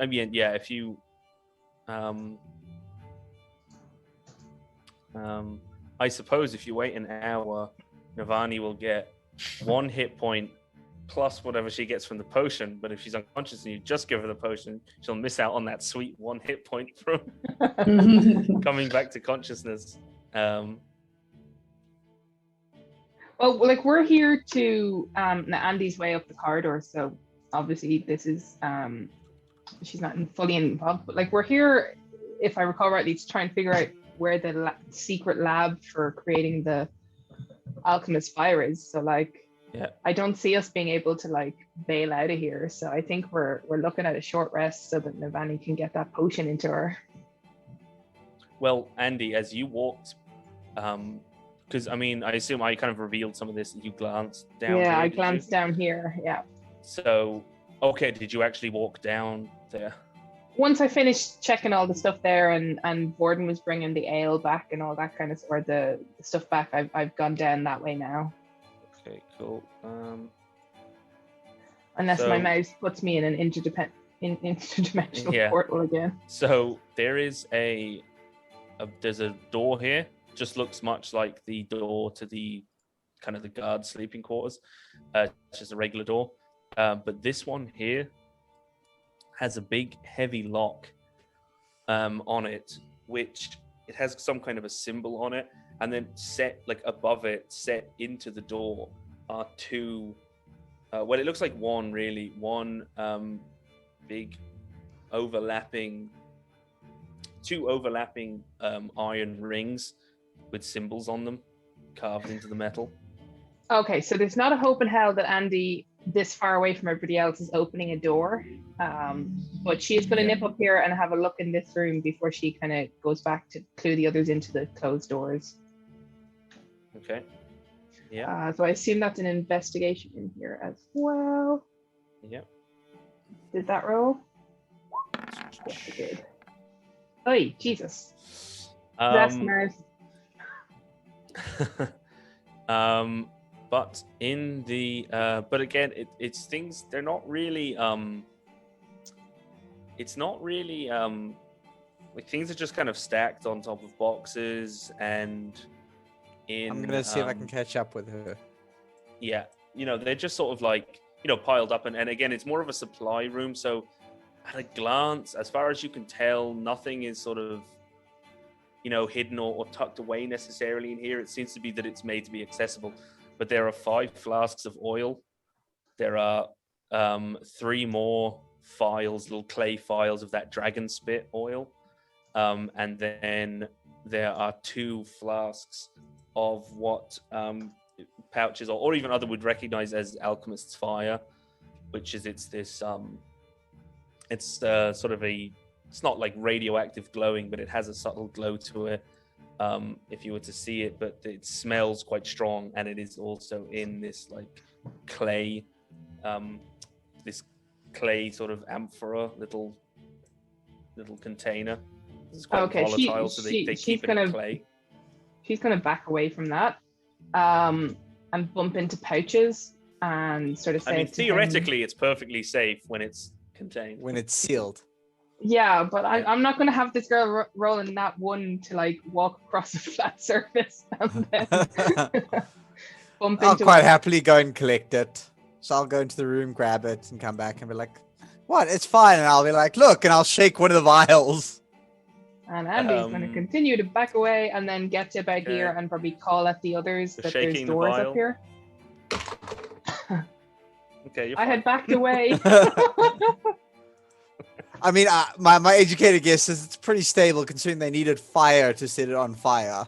You're standing right beside a torch, dude. You're not 100% sure, but you're pretty sure that it actually, if you expose it to air, if it's exposed to oxygen, essentially, then it combusts. Well, just going by the rules, that I think you just have to throw alchemist's fire and it smashes. No, I was shaking the dragon spit, not the alchemist fire. Oh, the dragon spit needs to be ignited. Yeah. Yeah. The alchemist fire, I was very careful to put away. Okay, I was like, I thought you were like wrap it up. And no, I'm not that dumb to like shake alchemist fire. Maybe I've only retreated this far then. Yeah. So yeah, I'm gonna have called down the corridor to the others that there's doors up here. Mm-hmm. So regrouping is are we short resting like in the kind of we might as well short rest where Navani is, or here where the door is. We'll rest where Navani's kind of like slumped in a corner. She's still unconscious. Yeah, sorry, she is breathing. So as everyone Patch just kind of like stands there like looking at her, like debating. He's like, does anyone have any ink?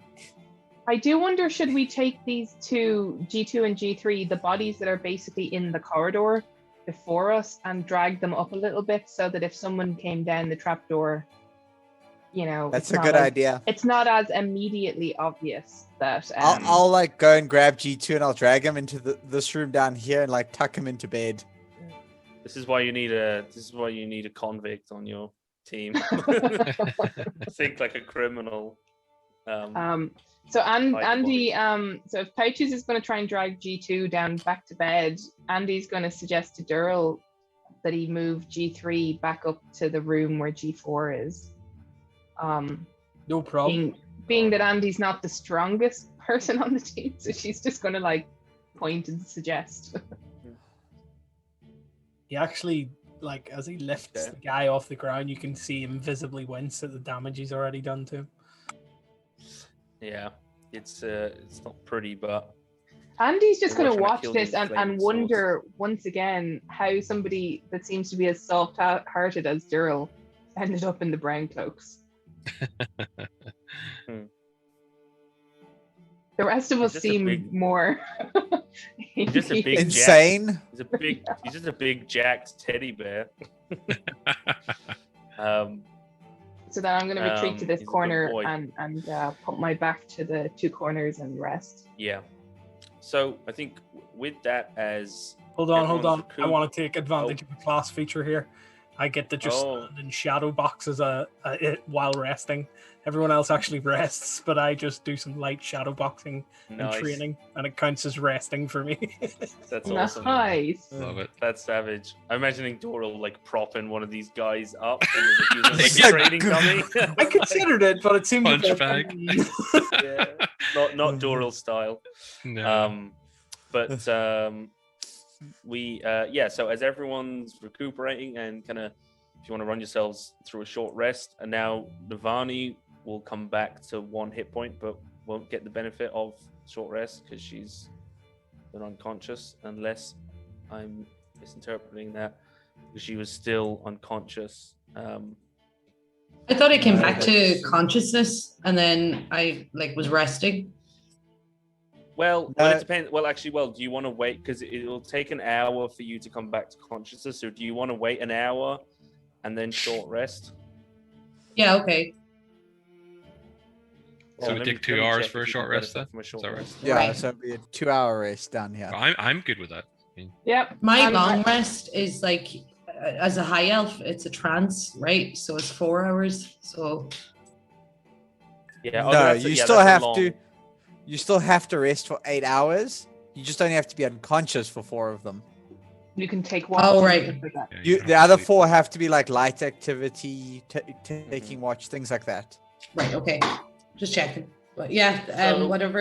I've got no other way of bringing up my hit points right now. So Yeah, I think Yeah, we need a longer short rest so Navani can get her HP back as well. Yeah. So you're basically spending yeah. 2 hours, and so as we're doing that, if people will roll hit dice and they want to, or we can do it in a minute. But I think while we're going through short rest, I think we're going to take a break. Just take a quick 10 and Dude, have a little come intermission on. for ourselves. Seriously, and this everyone at home. mouse. Oh, Oh dear. Your dice have no love for you. This is since the cat spilled the fucking drink all over the mouse. It's rolled nothing but ones. I have to switch this mouse. Vengeance of the Skynet my old- rises. I Is it have a my black old cat? second mouse. Well, no, he's actually a ginger, but yeah, I don't know what he did to it. But... Fire. Got a black heart. well, The well once the once, cats. The once cats. everyone's rolled their hit dice, then we'll. In fairness, 2 brought me back up to full health, so that's fine. Oh, there you go. The cat's disrespect has been the last straw. Skynet comes. Nice. Oh, cool. So Navani, got 9 hit points back. D8 or So D10? plus 1. So Navani's at 10 hit points right now. Should be. yeah. Cool. So once everyone's rolled, got their HP back and whatever else they've I'm got, trying- we'll, Trying to roll in the Zoom chat, wondering why it isn't rolling. Just in regards to regenerating anything like lay on hands or anything, that's not after a long rest only, right? That's I long. think so. Yeah, I I think think so. you have channel divinity at 2nd level as a paladin. Yeah, That's a I short think rest. that's short. That's short, isn't it? It's the same as a cleric, short. yeah. Okay. Mm. Oh no, will you not get it till? Yeah. I don't think I You'll have. to turn, yeah. I think I have that at level 3. No. Yeah. And you could take your oath. Yeah. Yeah. You take your oath. Or do they get did they get turn undead as well? I've got Cleric? divine sense, lay on hands. I never remember. That's it. Yeah. And I gotta pee. I'll be right back. All right. Okay, right. On that note, we will take an intermission there, I think, yeah. Yeah. And so if you're enjoying the stream so far and you want to see us do more of it, please do consider subscribing. It really helps us out. and I can keep tormenting these poor people. So we'll see you in 10 minutes.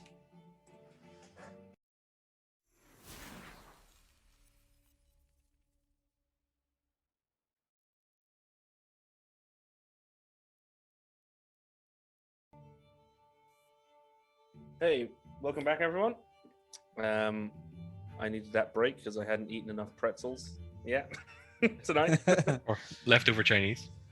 or leftover Chinese. Yeah. Yeah, everyone has short rested, both in the game and out of game. So we are back to investigating the alchemist's hideout. What's everyone doing? Warden is drinking from the barrel of ale. Dunking his head in it. Yeah. Navani wants to go over to Vordel and ask if she can also have some ale because she's just seen death approach, and yeah.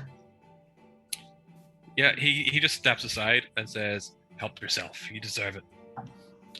Yeah, well, bottoms up. Yeah, there is a gallon of ale there, so should Not have anymore, last there's a not. couple of minutes. Yeah, last a couple of minutes anyway. Okay, so I like being conscious. That is a nice feeling that I'm actually able to interact now. Hey. So I think, what do you guys think? Do you think we should, we have to go deeper into this, right? And just for the record, I'm going to have my shield on and go one-handed with the warhammer from this point Okay. on. So Patch is just gonna kind of say it- deeper is always better. So my AC goes up to 17, right? Yeah, Plus should two. do. Yeah. I think it was. Where is the shield? Yeah, okay. All right. Yeah, so I'm up to 17 now.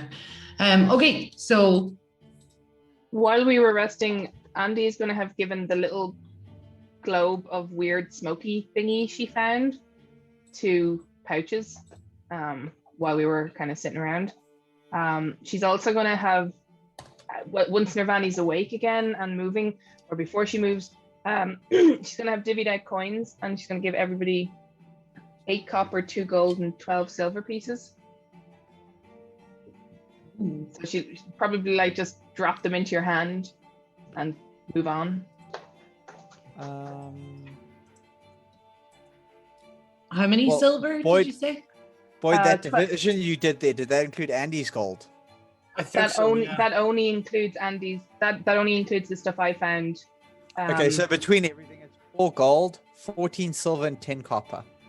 4 gold, 14 silver, And 10 copper. 10 copper. Okay. So I'm guessing you and me, Pouches, got together and figured that out. Yes, Lots we, of we did coins some being math. piled. Yeah, that'll take like an hour at least. Yeah. Yeah. Yeah. And then I'll take a look at this weird sphere. Yeah, give me an arcana. Um, Because it's hold on, I'm just Seemingly wondering. Oh no, alchemical I in don't have nature. that. I was gonna ritually cast identify, but I don't have the pearl. I'm also going to have given one of the incendiary crossbow bolts, or the explosive crossbow bolts that I found to Wardle. Warden? Because I think you're the only Wardle. other person. Why, Wardle. thank you. Wardle. Thank you The very Wardle blade. Vordle so the Yordle. I'm going to have kept the explosive arrows to myself unless somebody else spotted them and is like, I want some of your explosive arrows. So what have I got then? Armor piercing, was it? No, it's an explosive. So you had 1 crossbow bolt that was explosive before, so now you'll have 2. Oh, I have 2 now. Thank you. 2 now. Do the big bang booms. So 18 so with on that my check. pouches- Yeah, I'm gonna pop this into the thing. So it's not necessarily like magical, but because it is alchemical, it's so it's sort of magic adjacent. So essentially, what it is a smoke bomb. So Cool. I will pop it in here. I'm gonna ask the guys. I'll take those alchemist fire. I'm probably the only one out of us who's proficient in throwing them. Sure. I'll hand over the alchemist fire. I'll take one of the dragon spit files as well, if that's all right. I think we have 4 of them in total. I would like one as well. Cool. Then if no one else wants them, I'll take the other 2. I can always do something with them. Make them more interesting. Yeah. So smoke bomb. There's only one smoke bomb as an action.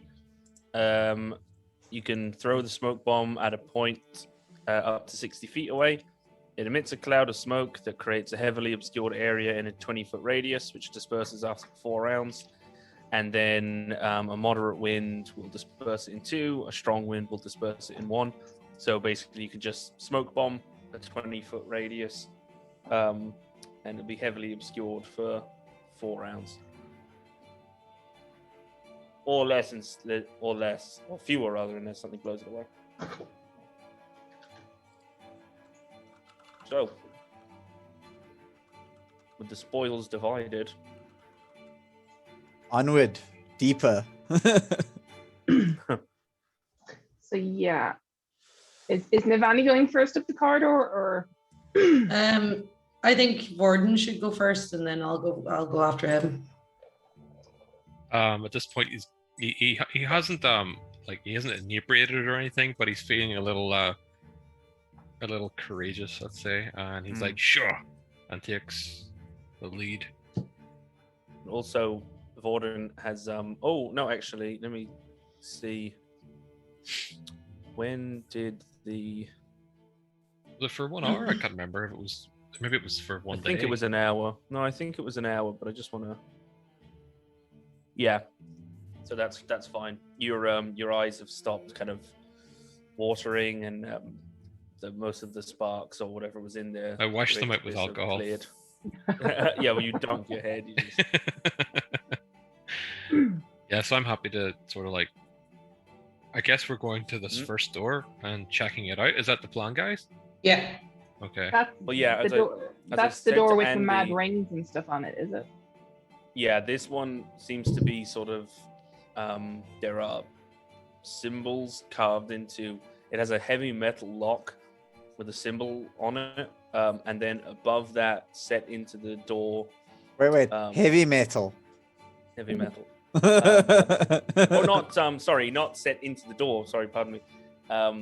There's a big heavy lock, and around the lock are 2 overlapped rings. It's like one is slightly larger, so they're rings that are mostly hollow, but there's 4 little symbols on each ring, so that you can kind of, at certain points, you can see there's,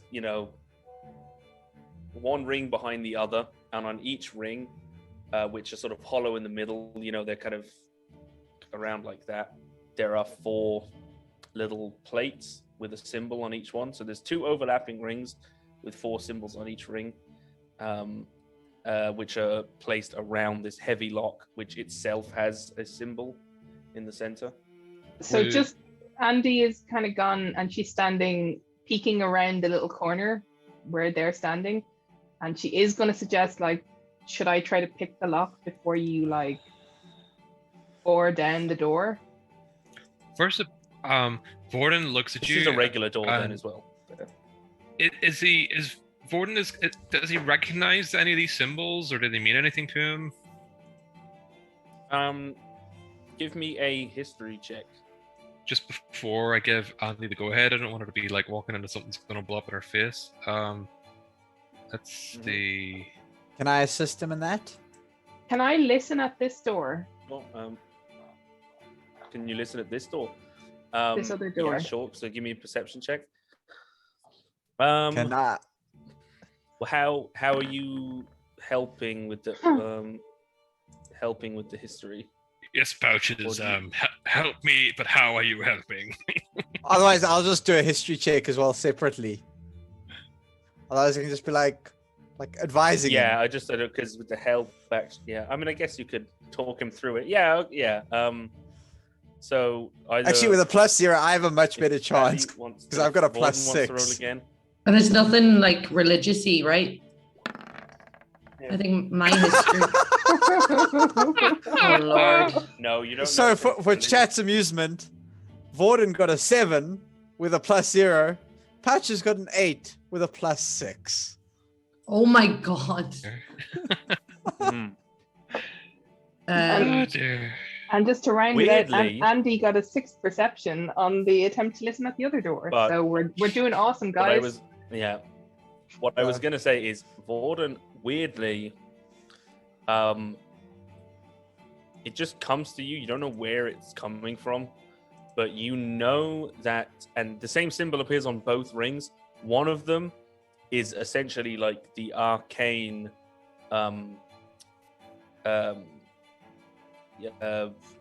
the rune, the arcane rune for the element of fire. You're not sure where that's coming from. It just like appeared in your mind. But Pouches, as you get like when you actually get up close to the lock, you can see the rings. They look vaguely familiar. They're possibly something arcane, but written on the lock is something written in scroll or scratch or Arcana Obscurus. Arcana Obscurus, the secret sort of wizard equivalent of Thieves' Cant in Minehelm, which is for underground mages. And it's not like, because like Thieves' Cant, it's not a direct kind of one-to-one translation. It's more of a symbolic kind of thing. But it's essentially the symbols there in scroll mean magma or lava. So it means magma, essentially. I'm just gonna be like, guys, just looking at this door, just watch out for anything fiery on the other side. I don't know what exactly, but it just gives me the hint of fire. And Gordon says, you think "Fuck that those this are shit." arcane symbols. Yeah, we're here to find like the alchemist fire lab. So Yeah. Like, So yeah, fire this seems- is likely it. He also he's kind of put off by the idea of fire, considering he just almost was burned alive with a fiery stick, and he's asking Andy if she's found anything interesting there first that might help us in this other room, just in case. well, I'm kind of assuming with a 6, I don't hear jack squat behind this door. I would like to make a No. perception check as well, though, if that's okay. Yeah. So is in from where you are, or are you shuffling around in the hall and is Andy moving? Like if Andy moves back and Navani gets in and I've goes got up to the door. Yeah, let's do that. So But back here with As you're- Pouches and Borden, I'm just going to say, like, maybe we should go through the door that doesn't have scary looking lock on it first. Just My thoughts door. exactly. Yes, I agree. Yeah.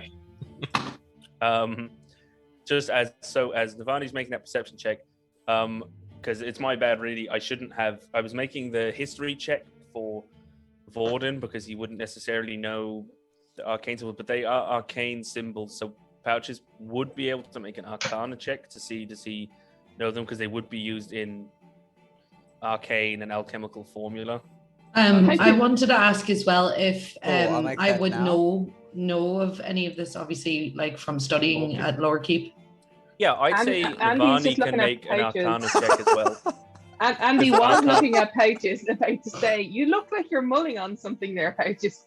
Yeah. A whole 1 point higher, Oh, or 9.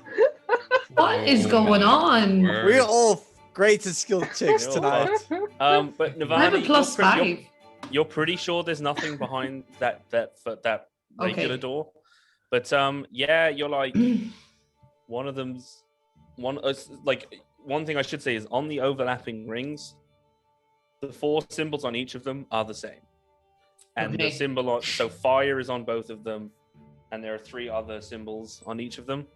Okay. You're like it's. With the Pouches, it's like you kind of squeak out a little bit. It's like, yes, it's probably something elemental, but it's like when you forget like basic math. It's like I'm already onto algebra and calculus. I Yeah. now don't You know remember what? how to do long division, or division. Fuck this. I'm just gonna ritually cast comprehend languages and read the door. See, Yeah, see, does it- while he's doing that, can Vardis kind of like, he's in front of the door and he's getting really exasperated, but he's like really up close to it, and he's going to like, like, sigh, like the Fifth Element, where they're trying to work out what to do with the elemental things at the very end of the movie, and the guy breathes on it and by accident, and it opens. So You're breathing on the. yeah, Also, does The Chris- anyone else see two Andys? Yeah, I noticed Uh, that, and I wasn't sure what was going on. oh yeah, No, This is I only see actually one. Andy. And you I had see actually two. moved under him earlier. You didn't delete your thing. oh, is that what it was? okay. Mm. So which one are you? Okay. This is me here, over by the Okay. door with Navani. Right. Okay, perfect. Sorry, no, I just got Cool. confused because I glanced over and I was like, "Is my mouse spazzing out again?" But no, it was No. just So a shadow Gordon, Andy. as you do that, you breathe on it. Nothing appears to happen when you breathe on it that you could tell. Pouches, have you cast comprehend languages? Ritually cast, so it takes 10 minutes. Okay. While So- he's doing that, I Yeah. scratch my head and have a glance at it.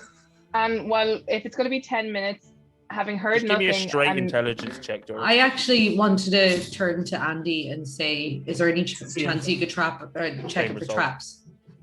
yeah, I'll check it for Just- traps. She was about to just open the door, but she'll I know. check traps Check now. it for goddamn traps first. It'll just blow us all So- up in a fiery I mess. think the door where Vorden is with all the trap on it is probably the trap door, but I'll check this door for traps too. Check both. So Doral, it's actually you don't like. It's mostly a process of elimination, but there's so the lad like Vorden was like that's fire, but you actually recognize one of the other symbols from a tattoo that your trainer Garrus has, and you've seen it on other things, and he's told you it's the symbol of elemental earth. So you've seen that quite a lot in his courses and his gym. Essentially, he has it tattooed. It's like a personal symbol of his. So you're actually familiar with the symbol. So there's a symbol for fire, and the symbol for earth, and I've You know- relayed that back to everyone. Just so you know one is fire, one is earth. So, see, while knowing that, and while Pouches is working up his magic, can Vorden take one of the torches from the wall and kind of like just hold the fire to the door to see if it does anything to the symbols? And what is Andy So rolling to as- check the other door for traps? Oh yeah, sorry. No, you because we're at investigation. different doors, so we're presumably doing all this at the same time. This could go spectacularly badly for us Yeah. with two Can you doors. imagine- open at the same time. Hello. Ah dear. Okay, getting slowly better. We've Andy got a doesn't. 10 You don't that detect time. any traps. Yay, a whole 10. You don't detect any traps. Seems It's pretty it's standard safe. door. Yeah, there's nothing. Vorden, you wave the torch in front of it, and it's not like any The sort residual of alchemist fire on the door goes off and Vorden becomes a human rocket.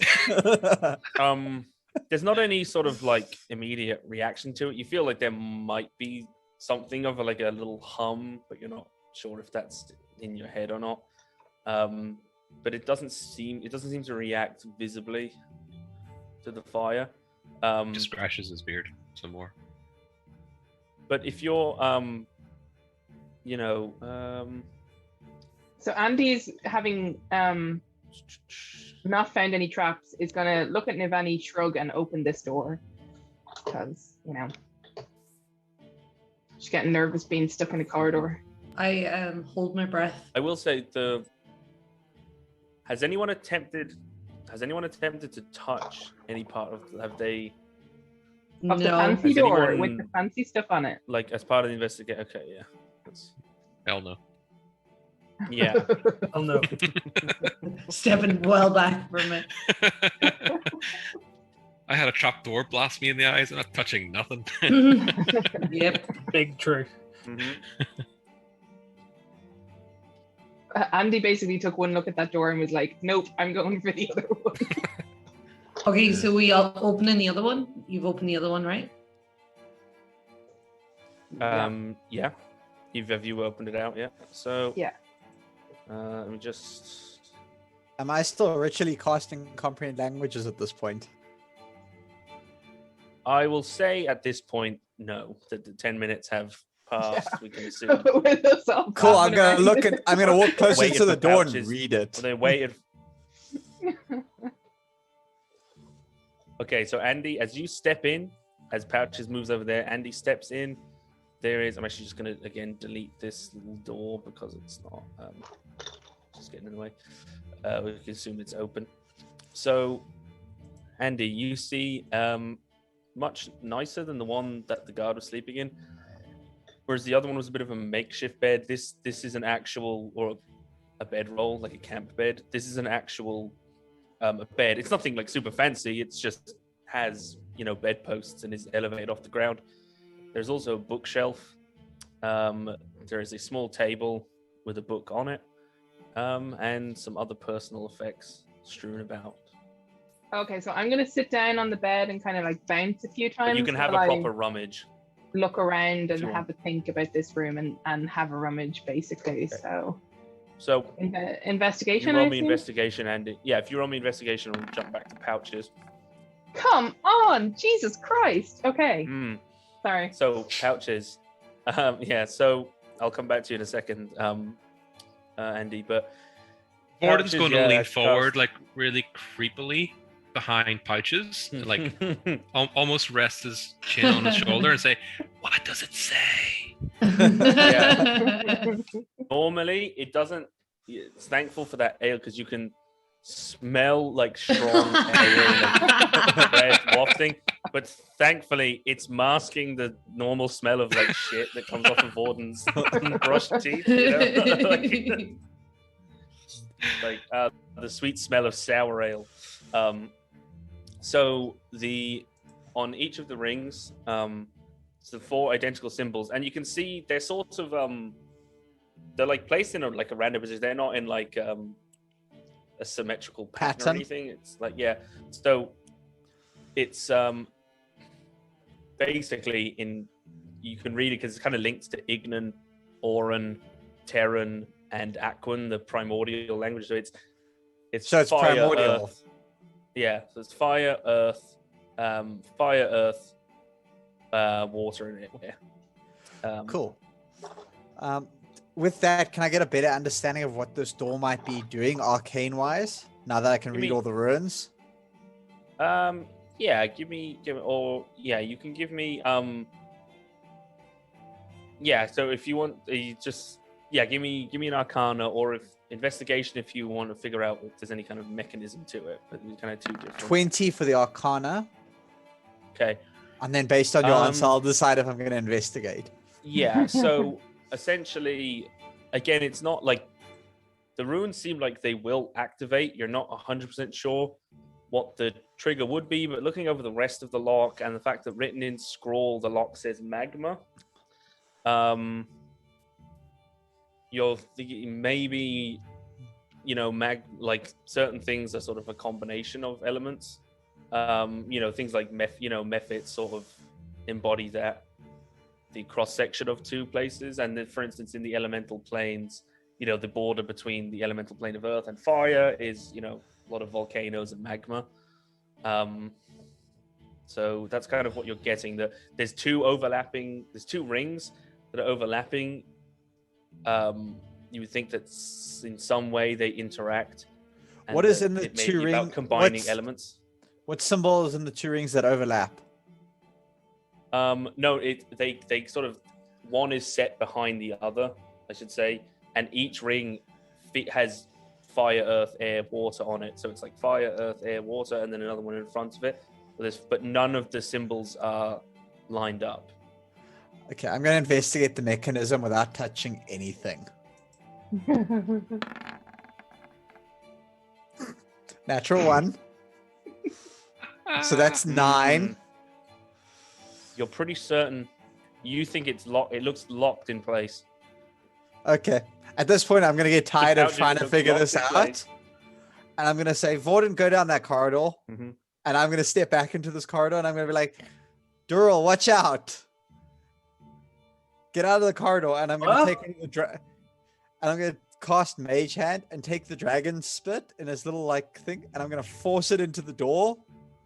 And then I'm gonna grab a torch, and I'm gonna set the door on fire. Okay. Force it into the lock. Yeah, and then I'm gonna Where's- shove the torch in after it and set it on fire and let it. Where's my popcorn? Okay. So as Pouches I love was how doing you moved that- like further back the more Hell you yeah. heard about what I was doing. Yeah, I love. Okay, so as Pouches was doing that, you find just in the room, Andy, you find where's my chat gone? So in these quarters, you find red, blue, and ochre sealing wax. You find a block of insect repellent, is a sort of a greasy salve, some kind of insect repellent, more alchemical things, and you also find a book. It seems to be about giants, and it's entitled Erdengaster's Encyclopedia Gigas. It was on the table as if someone was, reading it. It looks like a well-thumbed book. Okay, well, Andy definitely wants to play with the wax, as in take it with her and play with it later. But I'm also in the same room, so can I look around too? Yeah, you or- want to turn yeah, it upside down? if Yeah. that's okay. So, yeah. As Navani begins doing that, Pouches, you light the lock on fire. The dragon spit, burns. It licks, flame up the door. But the metal doesn't seem to get hot from the fire, and also the wood is smoking a little bit, but it doesn't seem to be catching or blackening. And on closer inspection, it looks like there's something on it, like almost like a wax, or it's been treated in some way. The wood. So seeing it's not opening, I'm just gonna like pick up a handful of the like dirt and just throw it at the door as well, and just be like, combine. Yeah, the dirt just splats off the door and slides down. Can Vorden But, take one of the daggers he had and sort of like just poke at the rings to see if they move or anything can Yeah. change? So, Vorden, just as Vorden pulls out his dagger, Navani searching around the room, and Navani's kind of looking through the books, and it's like, it's just kind of, a lot of them are actually just empty, like notebooks. It's just pretty boring stuff. There's not many of them on there, and just gets a bit, fed up, and notices though, as she grabs the bookshelf, that actually there's a bit of a gap behind the bookshelf. And looking in, you pull out, and behind the bookshelf is a pouch and a potion, and it is. Oh, actually, we need to. Sorry, 1 second.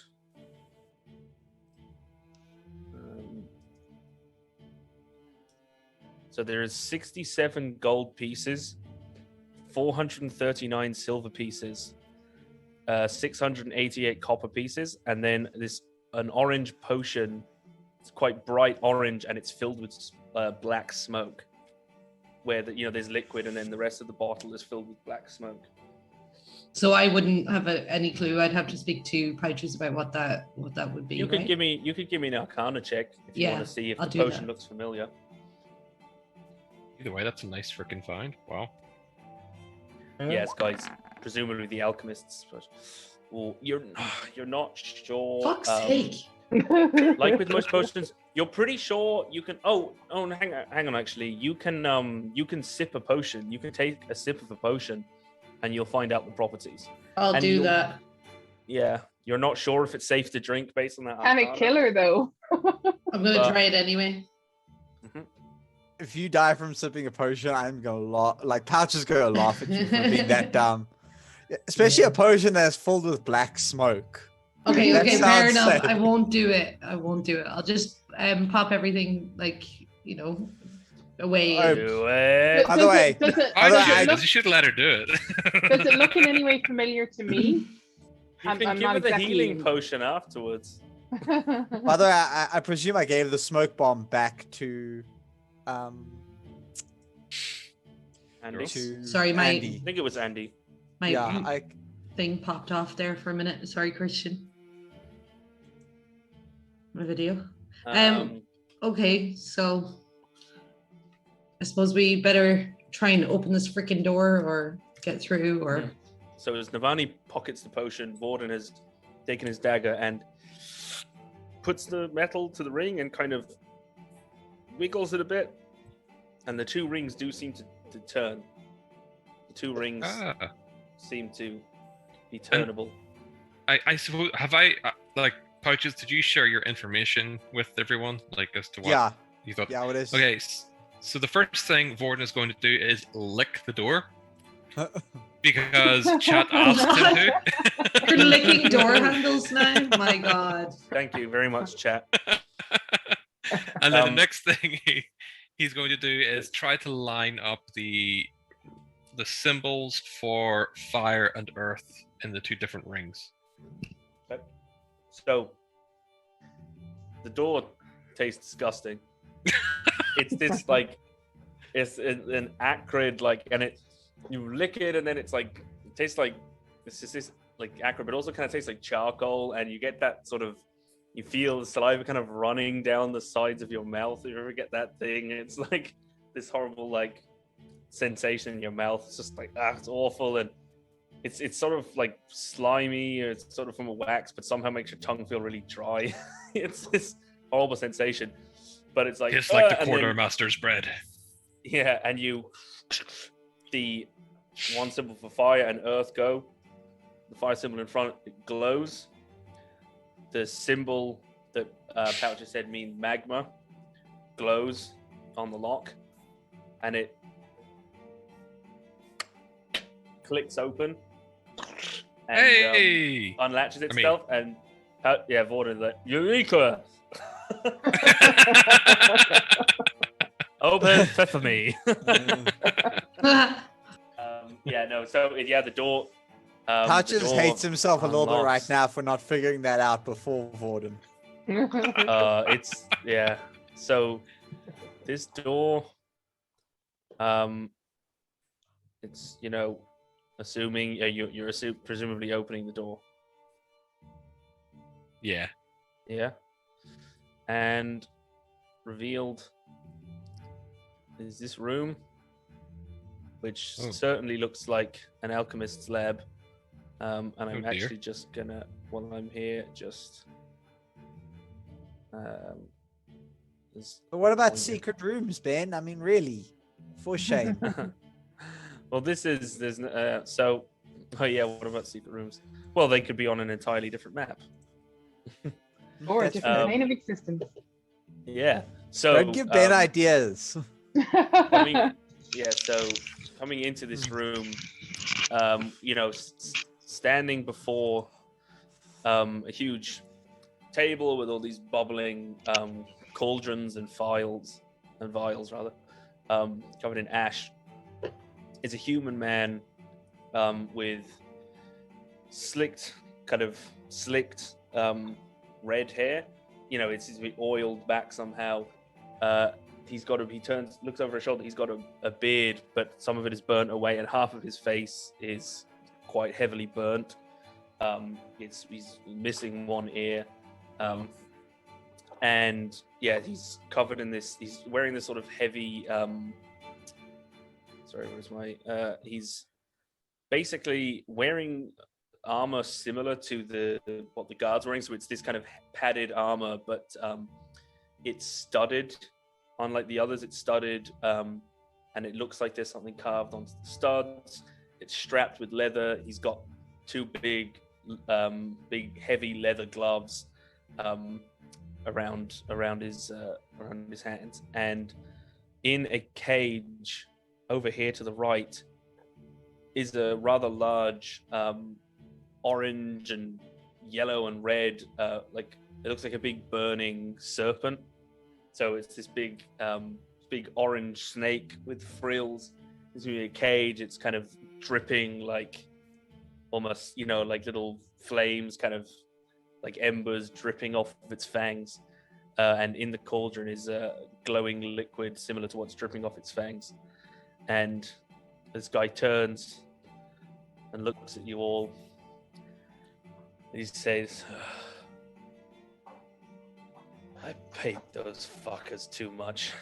And he raises, in his hand, he's got a bubbling flask of this orange liquid. Right. And he raises up what looks like a component pouch. And that's going to be initiative. And Vorden puts his rapier out and says, "Stop in the name of the law." Andy, having peeked around the corner, is just going to say nope and back up. Yeah. Aren't you glad you didn't drink that now? Or aren't you sorry you didn't drink it now? I'm kind of sorry I didn't drink it now. Yeah. Yeah, definitely. There's still time. Are you going to pull up a Don't forget order? to click on your token as well. So, yeah, that's I almost didn't. nice. Oh, not bad.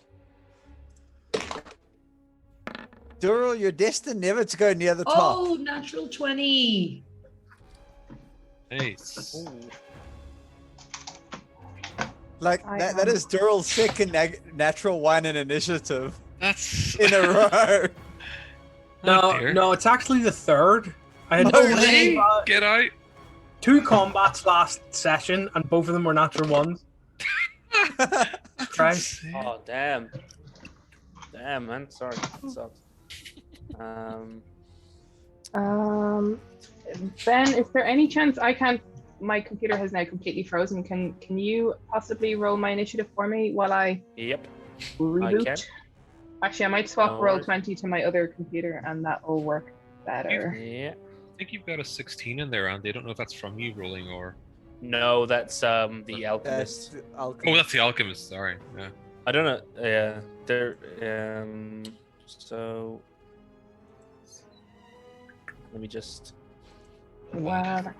I'm just gonna. Is your dex? Is it +4 or 5? And oh, I'm just looking at the sheet.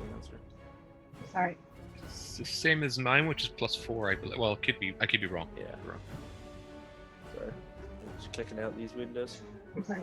1 Wrong second. thing. Sorry, I was looking for tokens. Yeah, that was a 1 in And- 8,000 chance. I rolled 3 What? 20s and Jesus got 3 1s. Christ. That's It's a insane. 1 in 8,000.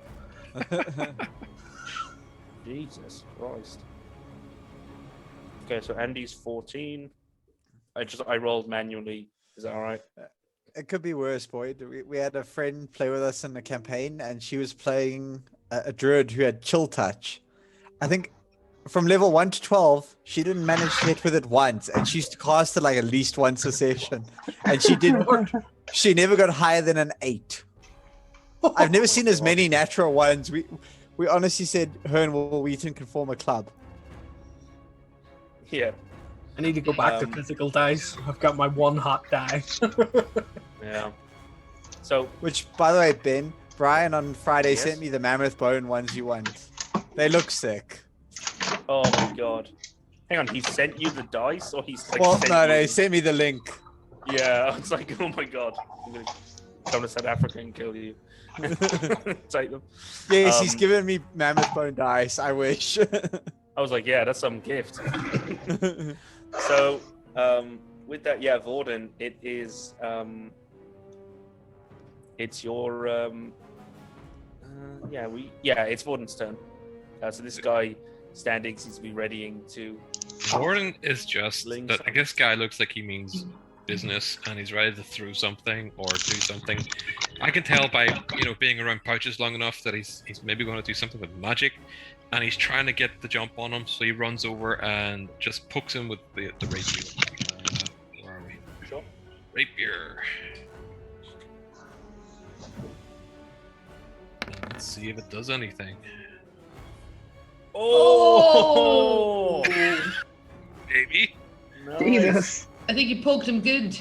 But again, I rolled a 1 on the damage One on die. the That's a third time in a row as well. That's so annoying. Okay, so 13. And that's 2 nat 20. It's a nat 20 on initiative, nat 20 on the attack. Yeah, there's 13 something going on with altogether. roll 20, guys. This can't be real. Yeah. I'm Yeah. not. Yeah. Anyway, So, yeah, I hit him with the rapier. yeah. Then. Warden comes in and yeah, you know, it's really he'd been waiting obviously for this, but I forgot to have him ready in action. So but Warden really like catches him off guard and like Warden doesn't look like he'd be that quick, you know. It's quite surprising, you know. He kind of like just darts out, brings the rapier up. This guy is like holding up this bubbling vial, so he's left himself completely open, and Warden just comes in and strikes up through his ribs with the blade. You feel like you haven't hit anything vital, but you get him good, and you just come in and squick it back on the out, and he staggers back into the table. One of these little it's a little clear bubbling vial, looks like maybe boiling water, just knocks off the table, smashes. He grunts as the sword cuts into him. Good enough for me. Yeah. Anything else? He says, "Stand down, or I'll skewer your heart next," and that's it, really. Give me an intimidation check.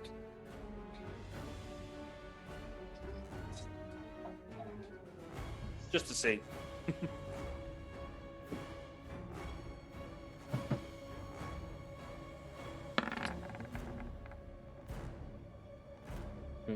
He's pretty steadfast. He's still got a lift from licking the door. Yeah. And Stand down, then Rob. I'll skewer your heart next. Yeah. Yeah. And he just looks, he's like, yeah. Yeah.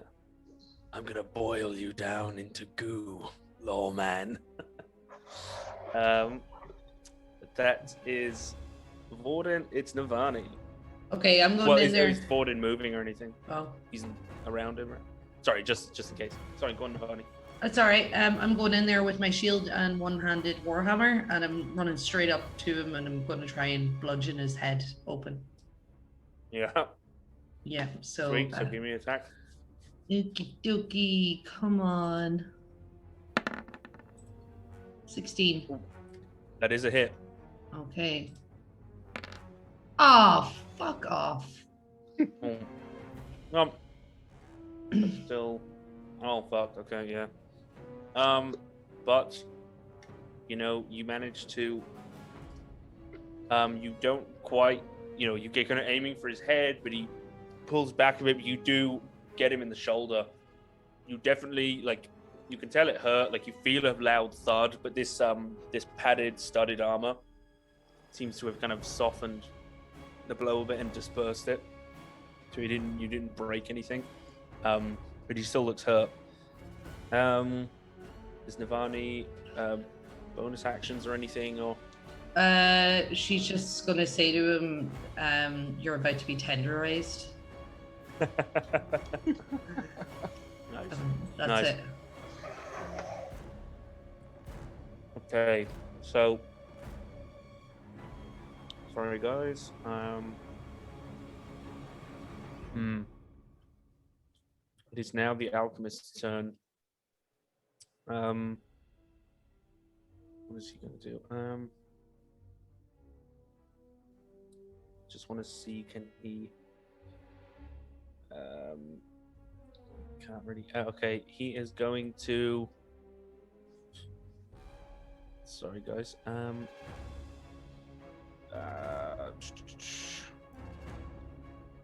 What?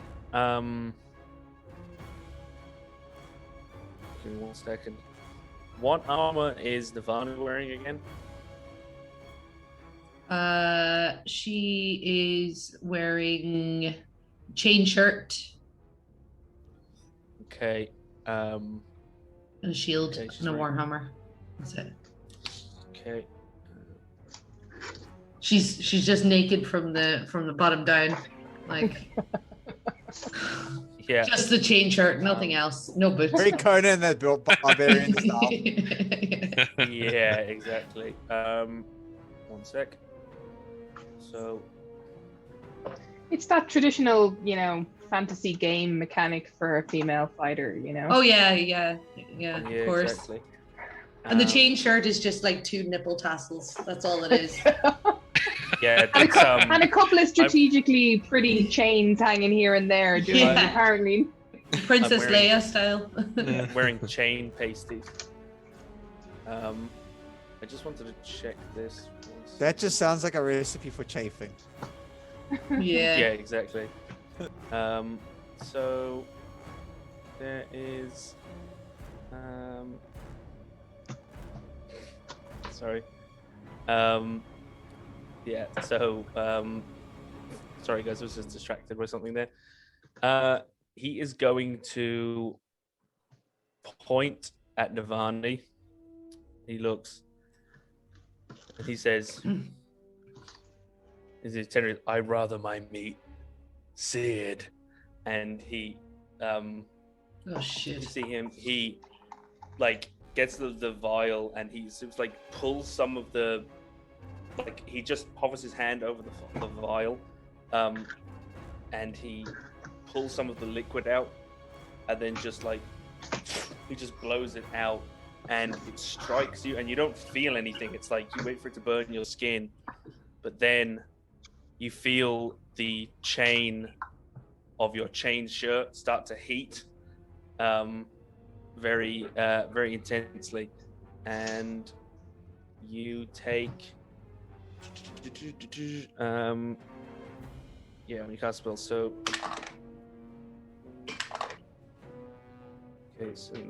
so thankfully only so you take 5 didn't roll too well, 5 fire damage, and so so you can't drop the object, so you have disadvantage on attack rolls and ability checks until the start of your next turn as you start being cooked inside your armor. And he's concentrating on it right now, so he's constantly heating the armor for the time being. He saw the nearest person wearing metal armor, so he started heating it, and then he's holding the file, and with his other free hand he clicks his fingers and the lock on the cage springs open, and you see the fire serpent start to wriggle towards the door here, but he then attempts to, no, he's going to stay there for now. So it's Pouches. So Pouches is going to just step a little bit closer into the doorway of this room. He's going to look at this. He's going to look at this guy trying to cook his sister, and he's going to cast Witch Bolt on him. Sure. Does a 17 hit? It does. He's a bit. It doesn't matter anyway. It still hits, but he has +2 AC from kind of Vorden being just in the way, but it still hits him anyway.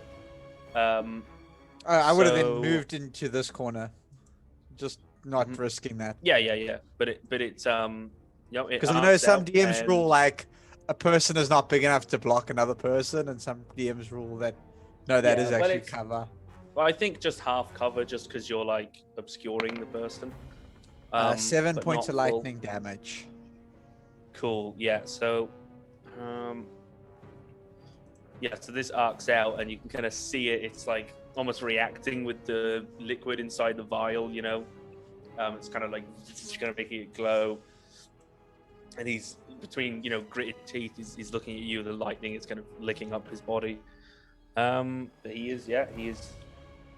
And a concentration check, please. Mm-hmm. You took 7, right? So it's a 10. And despite his good con, he rolled very badly, and he drops heat metal. And Nirvana, you feel the armor just start to cool, and there's that smoke and steam starting to dissipate. Okay. And I'll just be like from the other side of the room. That's one. He smiles, like, Yeah. Oh, no, I was talking to Navani, not to the sorry. alchemist. Like, I've saved your life once now. Thought that was a mage burn. No. But it would be a good mage burn. Can I just ask, is it Borden that has the potion? The Witches. healing potion. Yeah. I think No. so, yeah. It's I me. give it the pouches, yeah. Okay. Oh, okay.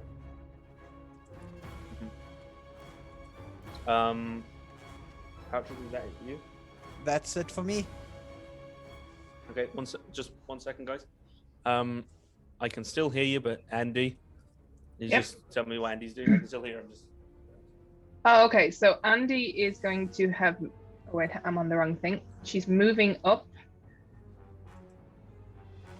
Come on. And she was going to go to this corner, but she took one look at the snake creature in the cage and said nope, and then came to stand beside Pouches instead. Okay. Where she is going to attempt to send an armor-piercing arrow at the dude in the weird studded leather weird armor, which is presumably resistant to fire because, you know, he's a man who loves fire. So she'll go with the armor-piercing one. So that's 22 to hit. That is a hit. A sneak attack. And that's total of 13 damage. Mhm. Heal. Oh, sorry, 13. Nice right, yeah. work. Somebody else has to deal with the fire snake though. Oh, And she nice, will yeah. probably say something like, "Is that snake seriously on fire?" That was just that was a regular arrow or an armor piercing? No, that was armor piercing. Oh, yeah. It's he's only wearing like padded. It's not. Well, I mean, you can. Yeah. Yeah, I think like I kind of figured maybe she could have just gone with a normal one, but I think she took one look at this studded, weird looking thing and It could just be weird. decided that's not true. to risk it. So Cool. So, yeah. Andy's, yeah. She's cautious. That's why she's stayed alive this long. So, yeah, is that? and that's You might have to move because I think you're on top of Pouches. I'm on top of Pouches, so I might Standing on use, his shoulders to get a good shot. I might use a bonus action to screw that. Just be gentle with Pouches. He's young and inexperienced. Oh come on, Andy's too young and innocent for any of that kind of thing. Andy's going to use her bonus action to dash essentially and move back down the corridor a little bit, probably to there. Mm-hmm. And that's Andy. As Andy does that, the fire snake starts to slither out of its cage, kind of just leaving a trail of thin smoke behind it. And it's gonna slither 5, 10, 15, 20. And just being there, it's gonna seize Vorden attacking the alchemist, and it's gonna go for actually it's gonna go for a bite on so it goes for a bite on Vorden, which is a 16 to hit. It's just about bites at my shield. It's just about AC of 17. Did you remember to give it advantage? So it didn't. So it did or it didn't hit? Well, it doesn't have, because I think we ruled no flanking, didn't we? I can't remember. Earlier on. Yeah, no. Yeah. As much as I'd like it right now. Was it a plus? Was it a +2 to flanking? I can't remember what the ruling was. Well, we were gonna do the thing of what we do instead of advantage. I was thinking of doing like the inverse of cover, so it would kind of go like maybe +2 for 2 people, and or maybe +3 +3 or +5 for like all 4. Well, he is But, flanked. I mean, if that's what we're going for, then No. Well, I mean, I think we eventually you- decided it would be too much of a pain to set Oh, up on too roll much 20. bookkeeping, yeah, and we were flanking and being flanked in the fight with the guards, so it would right. be fair for me to just drop it on you now. So you said your AC 17, did you? Yeah. Oh, cool. So Shield. that it was a miss. Yeah. So he snaps at Vorden, and then as he snaps at Vorden, he lashes his tail out at Pouches, and that's a. Sorry, I've lost it now. That's a 13 to hit. That equals my armor class, but I am going to, for the first time, actually be able to use shield. And I'm going to stop it. Yeah, so it bites at Vorden, it's quite frustrated. Its tail whips out, but Pouches manages to just throw the arcane force field in front of him, and the tail Just a little, like, glowing rebounds purple. off it. Yeah, the air shimmers as the tail rebounds off it. And that is the snake, and now it's Doral. Probably a stupid idea, but I gotta make my own fun as a dude who does nothing but punch people every turn. 5, 10, 15, 20. And I'm hit it with going- its own cage again.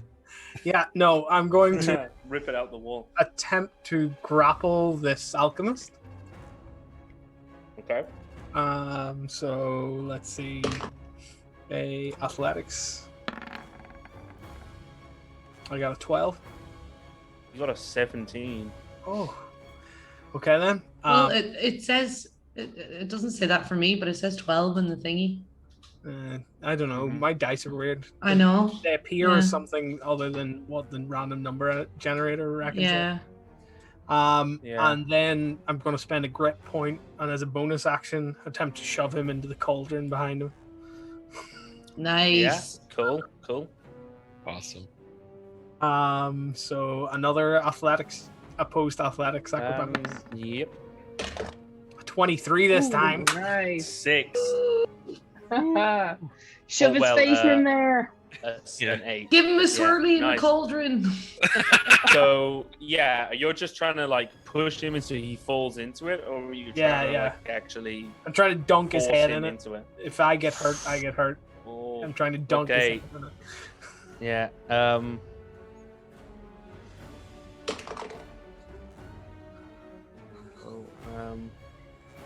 Sorry. And he takes 6 fire damage as you Sweet. just like, and his face like you're burning. You hear him screaming, but it's bubbling back, and you take as he's thrashing around, you take 2 points of fire damage as it starts like splashing onto you in little bits. But you pull his head out, and now the other half of his face is freshly burnt. He's just Freddy Krueger all Like over. Two-Face like- from Batman. yeah, but he's just whole face. It's just like one face. Yeah, Is no, it like- he's bubbling, his skin is blistering and bursting, popping. Like RoboCop when that like the vat falls on top of him and he walks out Yeah. and it's just his whole skin is just hanging off. Yeah. Oh, nasty. Yeah, it's not looking good. He's just screaming, and his skin is kind of smoking, and Scream through Yeah. my own pain and attempt to hold him down. Ah! oh, yeah. So That's my turn. that's Doral. Yeah, Jesus, yeah, that's the turn. Vorden. Vorden Oh, does sorry. not. Let me. What was it, Vorden? Oh no, I just need to add. I forgot to Okay. top up the damages before I forget. Cool. Vorden he's kind of turned around to look at this fire snake thingy because it sort of took his attention away from the alchemist, but at the same time he's sort of looking over his shoulder in horror at this grotesque thing that's going on, and he turns back again with a swing of his rapier At the at the snake, Or the snake. the snake. fire snake, yeah, Cool. because the alchemist is clearly occupied. Oh, yeah, he's, Engaged. Yeah. Dr. Alchemist is with a patient right now.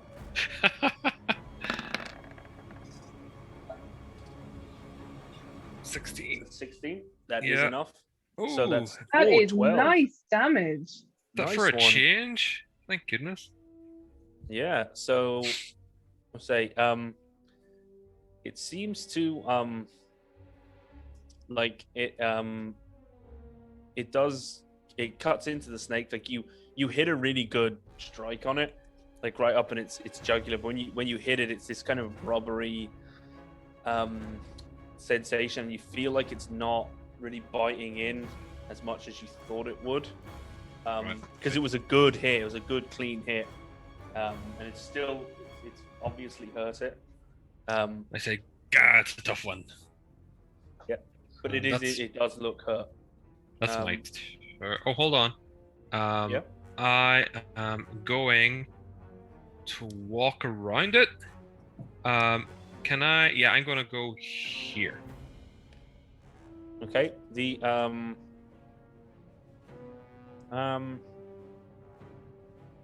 the alchemist isn't holding anything, but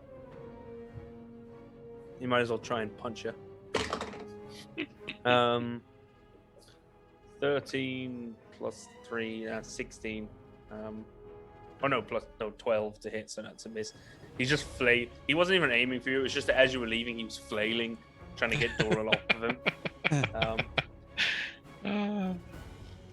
And then it's Navani.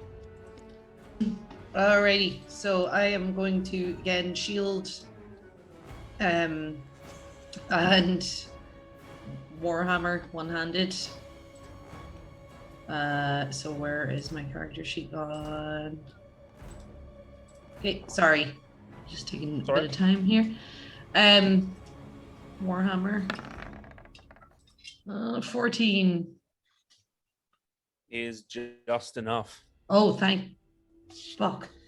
Okay, so roll damage. Oh, I don't even bother. I don't know why I bother with rolls like that. But can I smite him? You can. I will be smitey him. So what do I need to do for that? Just divine smite. 2d8 radiant. Yeah, it is actually. Yep. Yeah, I'm just clicking on it, but it's not actually. Okay, I'll try this way. Hey, something. Oh. Yeah. So, okay, let me just see. Yeah, sorry. Yeah, so Navani swings the hammer in on this guy. Like Doral has pulled his head out. And his head is on the side where it's freshly melting, and it seems to be melting more and more and more. And Navani just brings the hammer around with one hand, swings it, and then connects the end, just one side of it, into his melting skull, and just it glows white hot. There's a flash of light. All of you have to blink, and it just caves. It's like hitting a rotten pumpkin. The flesh is weakened. The bone is already starting to melt, and it just just caves in completely, and his brain just starts to smoke, and it just runs down his face. Squishy. And he drops, and that is the end of Ambrose Cinderin. Hey. The alchemist. He died as he lived, on fire. Yeah, damn. So much for him. So he just misses his turn, and it's back to Pouches. There's still the snake flailing around, lashing itself. I'm very disappointed I out. couldn't carry on using my shocky. Yeah. I'm gonna move over here. Mm-hmm. And then I'm going to make shocky again against the snake. Sure. Let's see if I can hit again. It's a slippery. I haven't rolled yet. That was Doral. Sorry. Me and misclicked. Oh yeah. I thought I wish I roll took 20 that had roll. done the ultimate spaz. No, but he's a slippery He's a slippery little bugger, and yeah, no, he just like you strike out with the lightning, but just as quick, he like just kind of wriggles out of the way, and it is. Oh, did you Moved out of his range. Yes, I did. on that just on this turn, right? Yeah, because it was. Yeah. But he rolled a 2 as well. You're evenly matched. And then I'm just gonna like slip into this corridor. Oh, good. I was about to ask what's the rules for if somebody says pouches duck as part of a turn. Nah, I can see you hiding down the corridor. I'm just gonna like move out of the way. Yeah, and with Give you a that, clean we're on shot. to Andy. So Andy did see Vorden seem to hurt it a bit with just his sword. So even despite the fact that this thing is on fire, and therefore everything tells her it's not going to work, she's going to fire a normal arrow at at the snake. Okay. Sweet Jesus, 10 to hit, which is, I'm gonna guess, not a hit. Yeah. Not a hit. And you got lucky, Vorden, because I actually forgot to do something last turn. And I'm going to have to do it from this turn onwards. But, okay. Is that Andy? Is she moving? So that's basically Andy's turn. No, I think she'll stay where she is, because she's not in anyone's way there. So, yeah. Cool. The snake wheeling around where it is. It moves kind of into everyone's range, and it seeing Navani cave the alchemist's head in, it goes with a bite at Navani. Oh no. And that's a 9 plus 3 is 12. Yeah, he can piss off. Just Bite, bounce off my misses. shield.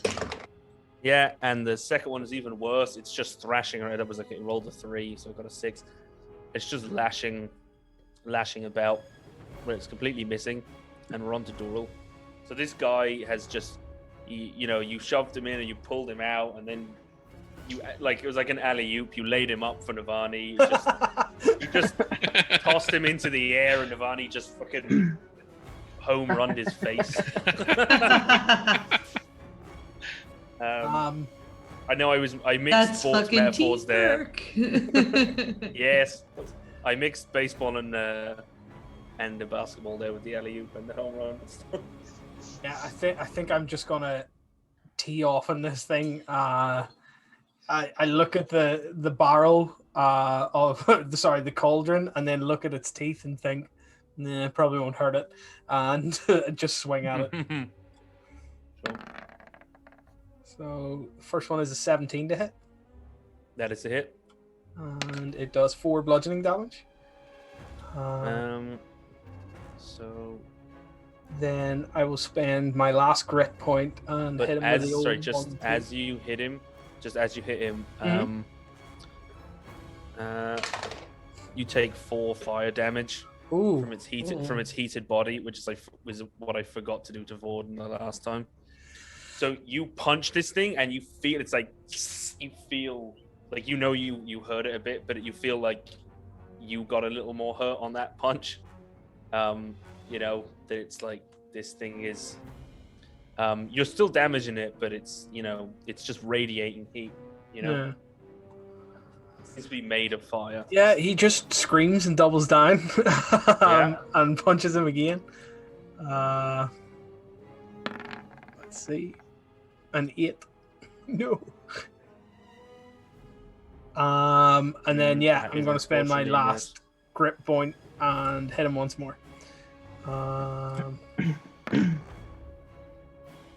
It's a 9 to hit. Not today. Sorry, Not no. today. No, That's not my turn. today. For such well-rolled characters, Okay. we're really bad at things. We really are. 1 second. What am I doing? Sorry, I'm just giving the. Sorry, remember to do the thing if someone's in melee with him. That if you hit him. So Oh, I was going to make a note of something. 2 seconds. Before I forget. Okay. So that was Doril. It's Vorden. Vorden's going to do the only thing Vorden really can do, which is poke it with his rapier, even though it doesn't seem to be quite as effective as he was hoping. So here we go.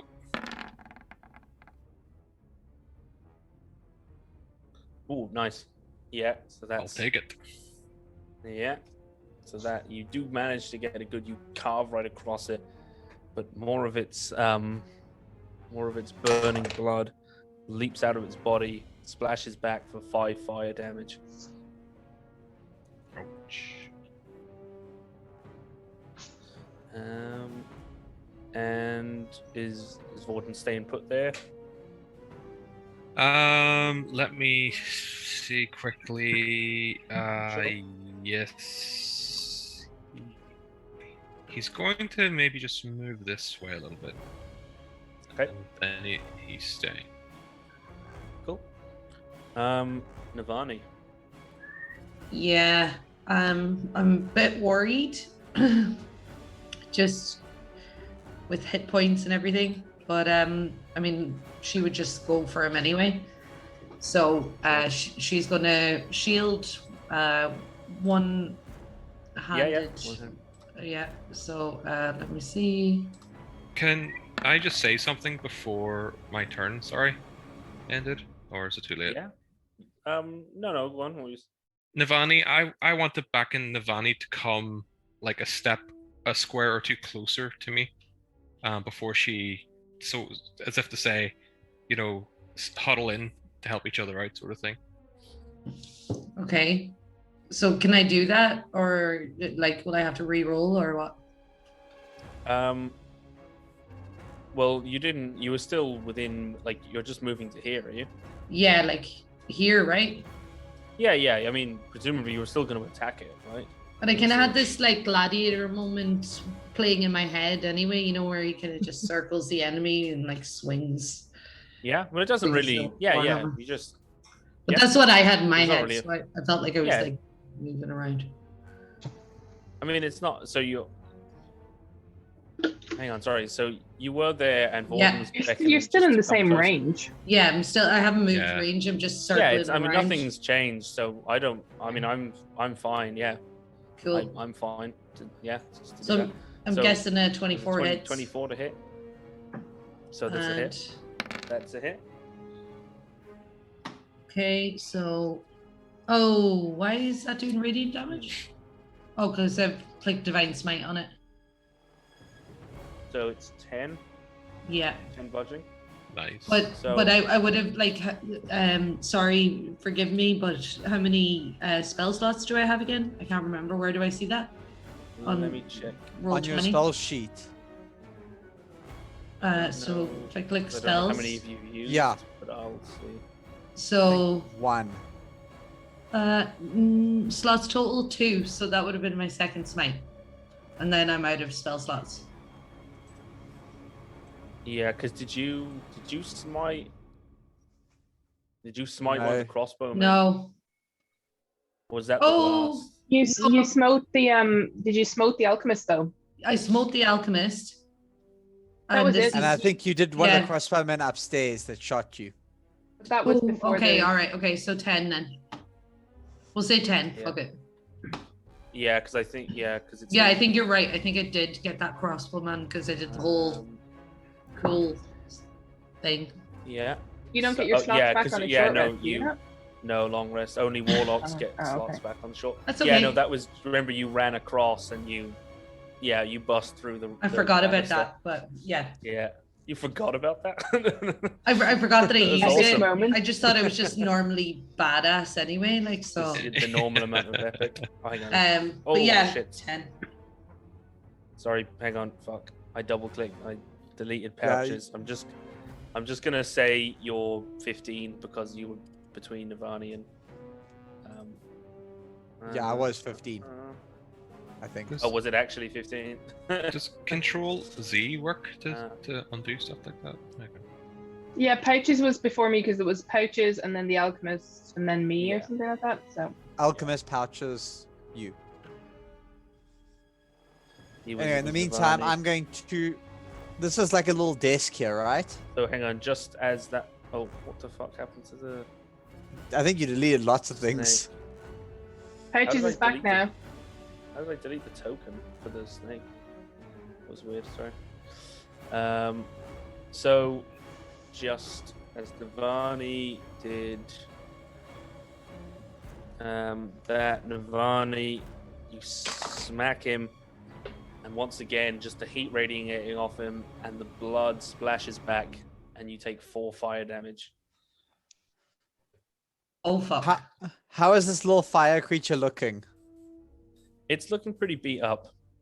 It does not look Okay. in good shape. Do I still have more movement, don't I? So I only move 2 squares around. You only move 2 squares, yeah?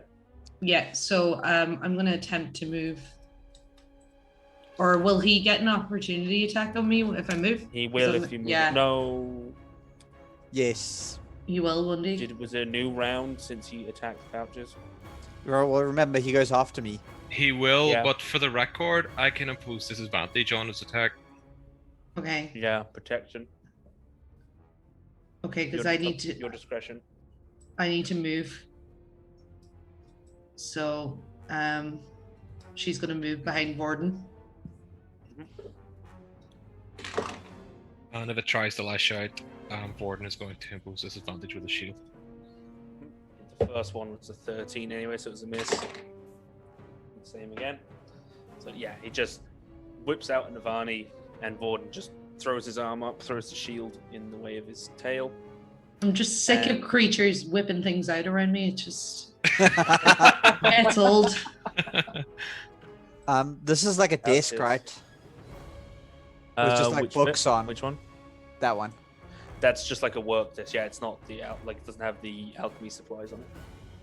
Cool. I'm gonna be like, Jesus Christ, can everyone just get out of the fucking way? And I'm gonna like charge across and jump up onto the desk. Like I'm gonna like stand on the chair, stand on the desk, and then turn around Yeah. and fire Fire this a thing. Go for it. yeah. I feel like I should be high enough to get over Durin's Oh head. yes, yeah, no, Durrell's you are. head.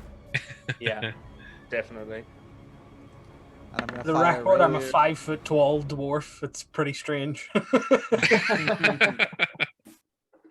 Mhm. You're yeah, giant 20 dwarf. frost. 5 points of cold. Oh, and Pouches it's like everyone get the fuck out of the way.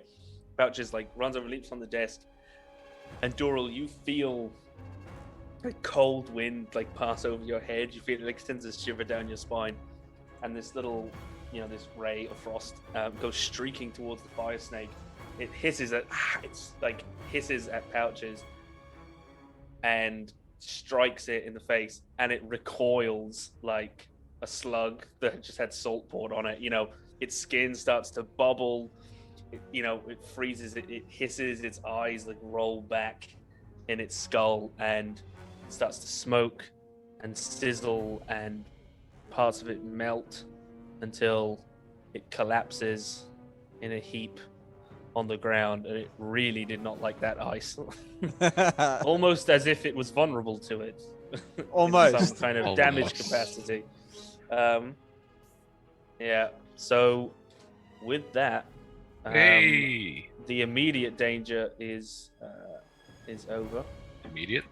and What's What do you mean immediate? We're playing D&D. There's always long-term danger. yeah, no. The as far as you can tell, the you kind of done a thorough sweep of this place with the alchemist's lab. Cool. I'd like to look Lays through his before you. desk. Which one? And It you doesn't want look to One look I was around just standing on. the Okay. desk with the cauldron and stuff on it. So, pretty, like easily enough, just as you're going through people. There we go. That's the investigation I want. Wow. Yeah, nice. So 25. Awesome. So, between two of you. So actually, just looking at everything, you can see pouches that there is. First of all, there's an ink bottle and an ink pen, and 10 sheets of parchment. Cool. So I'm just gonna start. Hang on, sorry. I'm just gonna pop this stuff in. When your DM just wants to pop it in. Yeah. There's also there's an untitled. So on there with the, with that on that desk. The other things you find on the desk are books. And there is an untitled book about fire snake / salamander biology, because fire snakes eventually mature into salamanders. A book entitled A Treatise on the Planes of Fire, and there is a third book entitled Chaos Theory, Speculations on the Chaos Elemental. There's a book on the theoretical chaos elemental, or a sort of a strange and unique elemental. So I'll just take all of that. Yeah, that is what's. I on sort the of battle desk. you for it. What, the books? These look pretty. These look pretty interesting. I promise to share. We should set up a little library. I got a cool book on giants. Ooh, gimme. So Yeah, we You're can official start Brown a Cloak little Linda reading library group. at the Brown Cloaks. Brown Cloak Book Club. Yeah. yeah. So Andy, on the desk, there's a full set of alchemist supplies, as in like the tools. There's a merchant scale, an hourglass.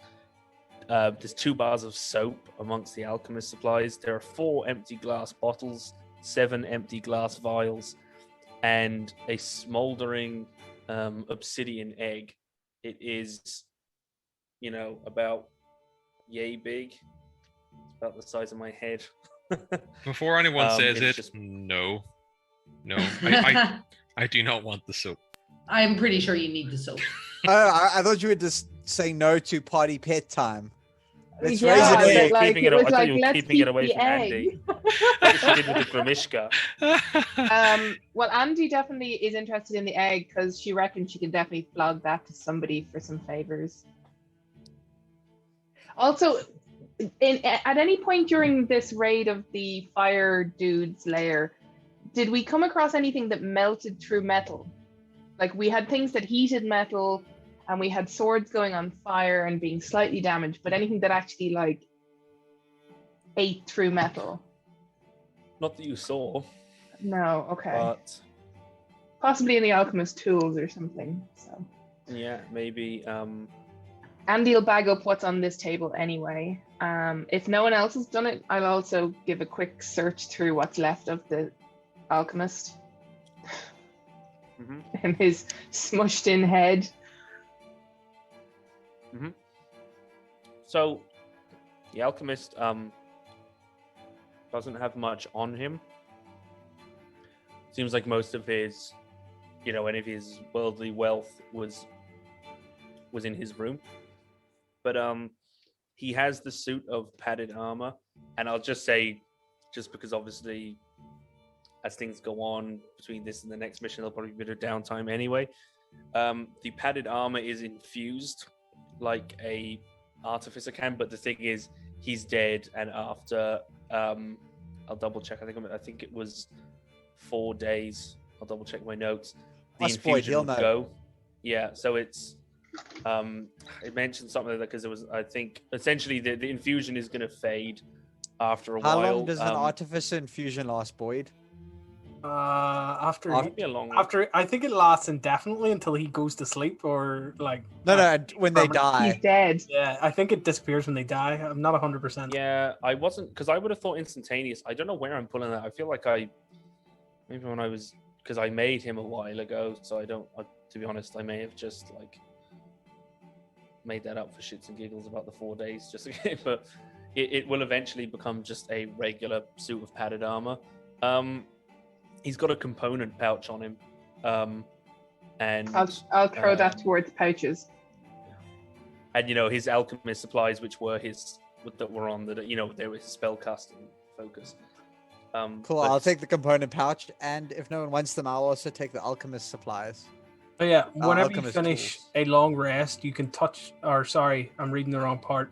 Your infusion remains in an item indefinitely, but when you die, the infusion vanishes after a number of days have passed equal to your intelligence modifier.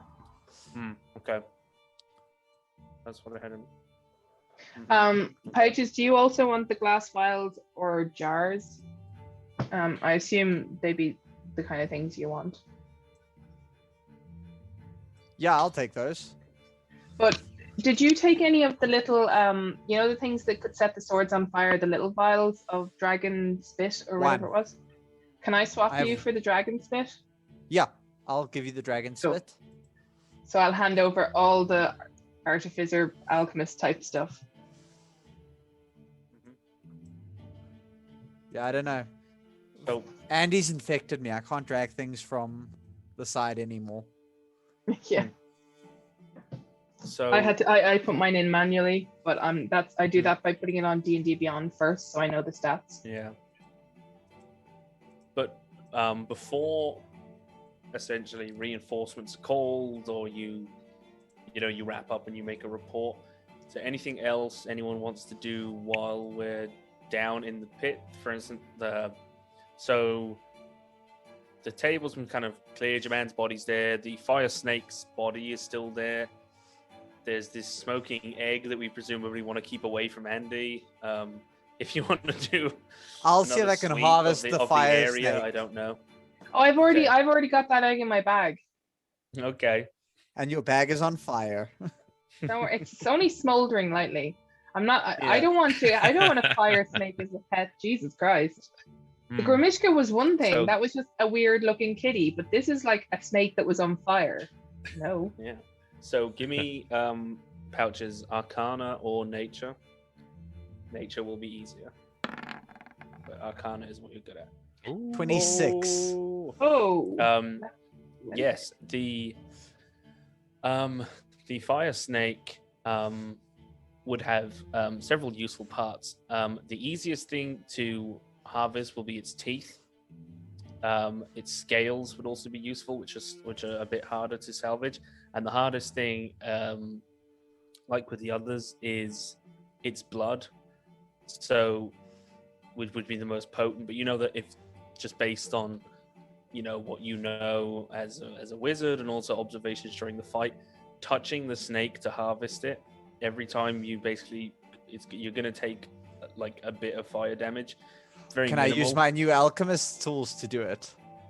You can certainly, especially with taking the blood, you can use the alchemist's tools to give you advantage on the check. Also, you reckon if you wear the alchemist's gloves, you won't take the fire damage from touching the snake. Oh, I'm definitely doing that. Yeah.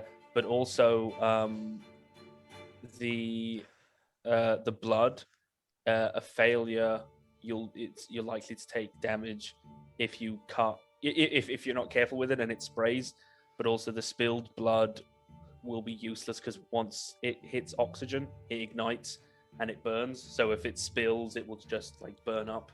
So Yeah. the blood is the most potent, but it's the most difficult. But you'll get advantage if you use the alchemist supplies because you're siphoning off the liquid and into the vials and stuff. Cool. I'm going to give it a So- shot. So are you going for the teeth, the scales, or the blood first? Teeth are easiest, then the scales, then the blood is the hardest. I'll do the blood first with advantage. Okay. So that is 13. And I'll try and fill up Thankfully- one of my new vials. The So spray. Andy's watching this with some kind of vague, horrific interest. Is there anything she can do to help Pouches in this endeavor? Not with the blood because he already had the advantage, but you do take 1 fire damage as it's not very clean. It does splash, so a little bit gets on your cheek, but you do manage in that to, while a lot of it does spill, you do fill up. You do manage to fill a vial. So what And should I if you put in wanna my go- inventory? A vial of fire snake blood. Okay, then I'm gonna go for some of the scales. Andy, you can give Andy, give me a medicine check.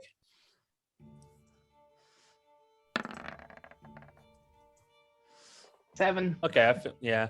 I just wanted to see if you got a nat 1. I was like, I don't know how you. Yeah, but yeah, you can be second surgeon, so you have an advantage if she's helping you.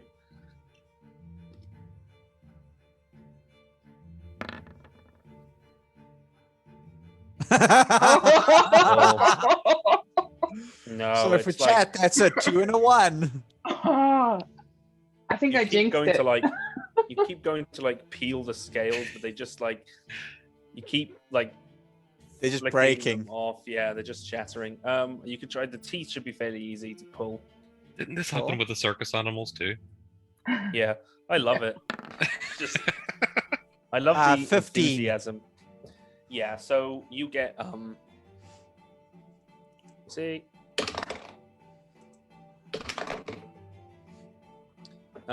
you get 12 fire snake teeth.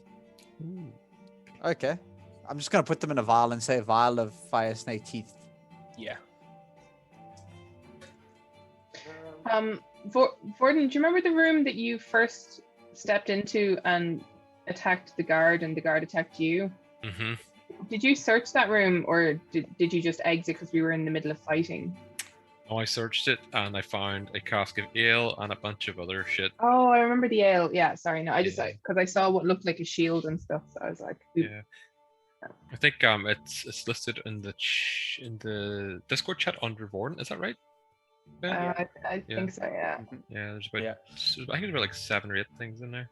I didn't sorry, remember it the- because of the fighting, but the minute you mentioned the ale, I was like, oh I yeah, was like, no, yeah. I remember him coming with a barrel Yeah, and throwing the health potion over to. Apologies, Yeah. I did use that asset with the shield and the tools and stuff on it before I made the actual list of loot. I made the map first. Nice visuals. I was wondering if anyone would notice.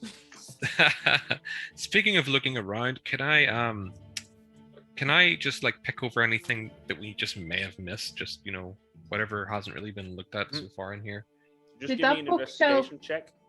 So there's a bookshelf between the two tables. Did that get covered by either pouches or Andy's search? It got I covered by searched it. pouches. Yeah, it's just Ah, kind cool. of. I got all the books. And was this for the lab, Paddy, or just like the whole hideout? This is, I guess, because we're Change. sort of like transitioning to the next stage of whatever's happening. So I guess we could just Yeah. say the whole thing. Sort of searching as we slowly exit our way. Yeah, starting in here and then as we walk our way out or whatever. Yeah. So, let me just because I just want to double check on myself. No. As far as any of you are concerned, this place has been picked clean. And I think we'll say with that is another job.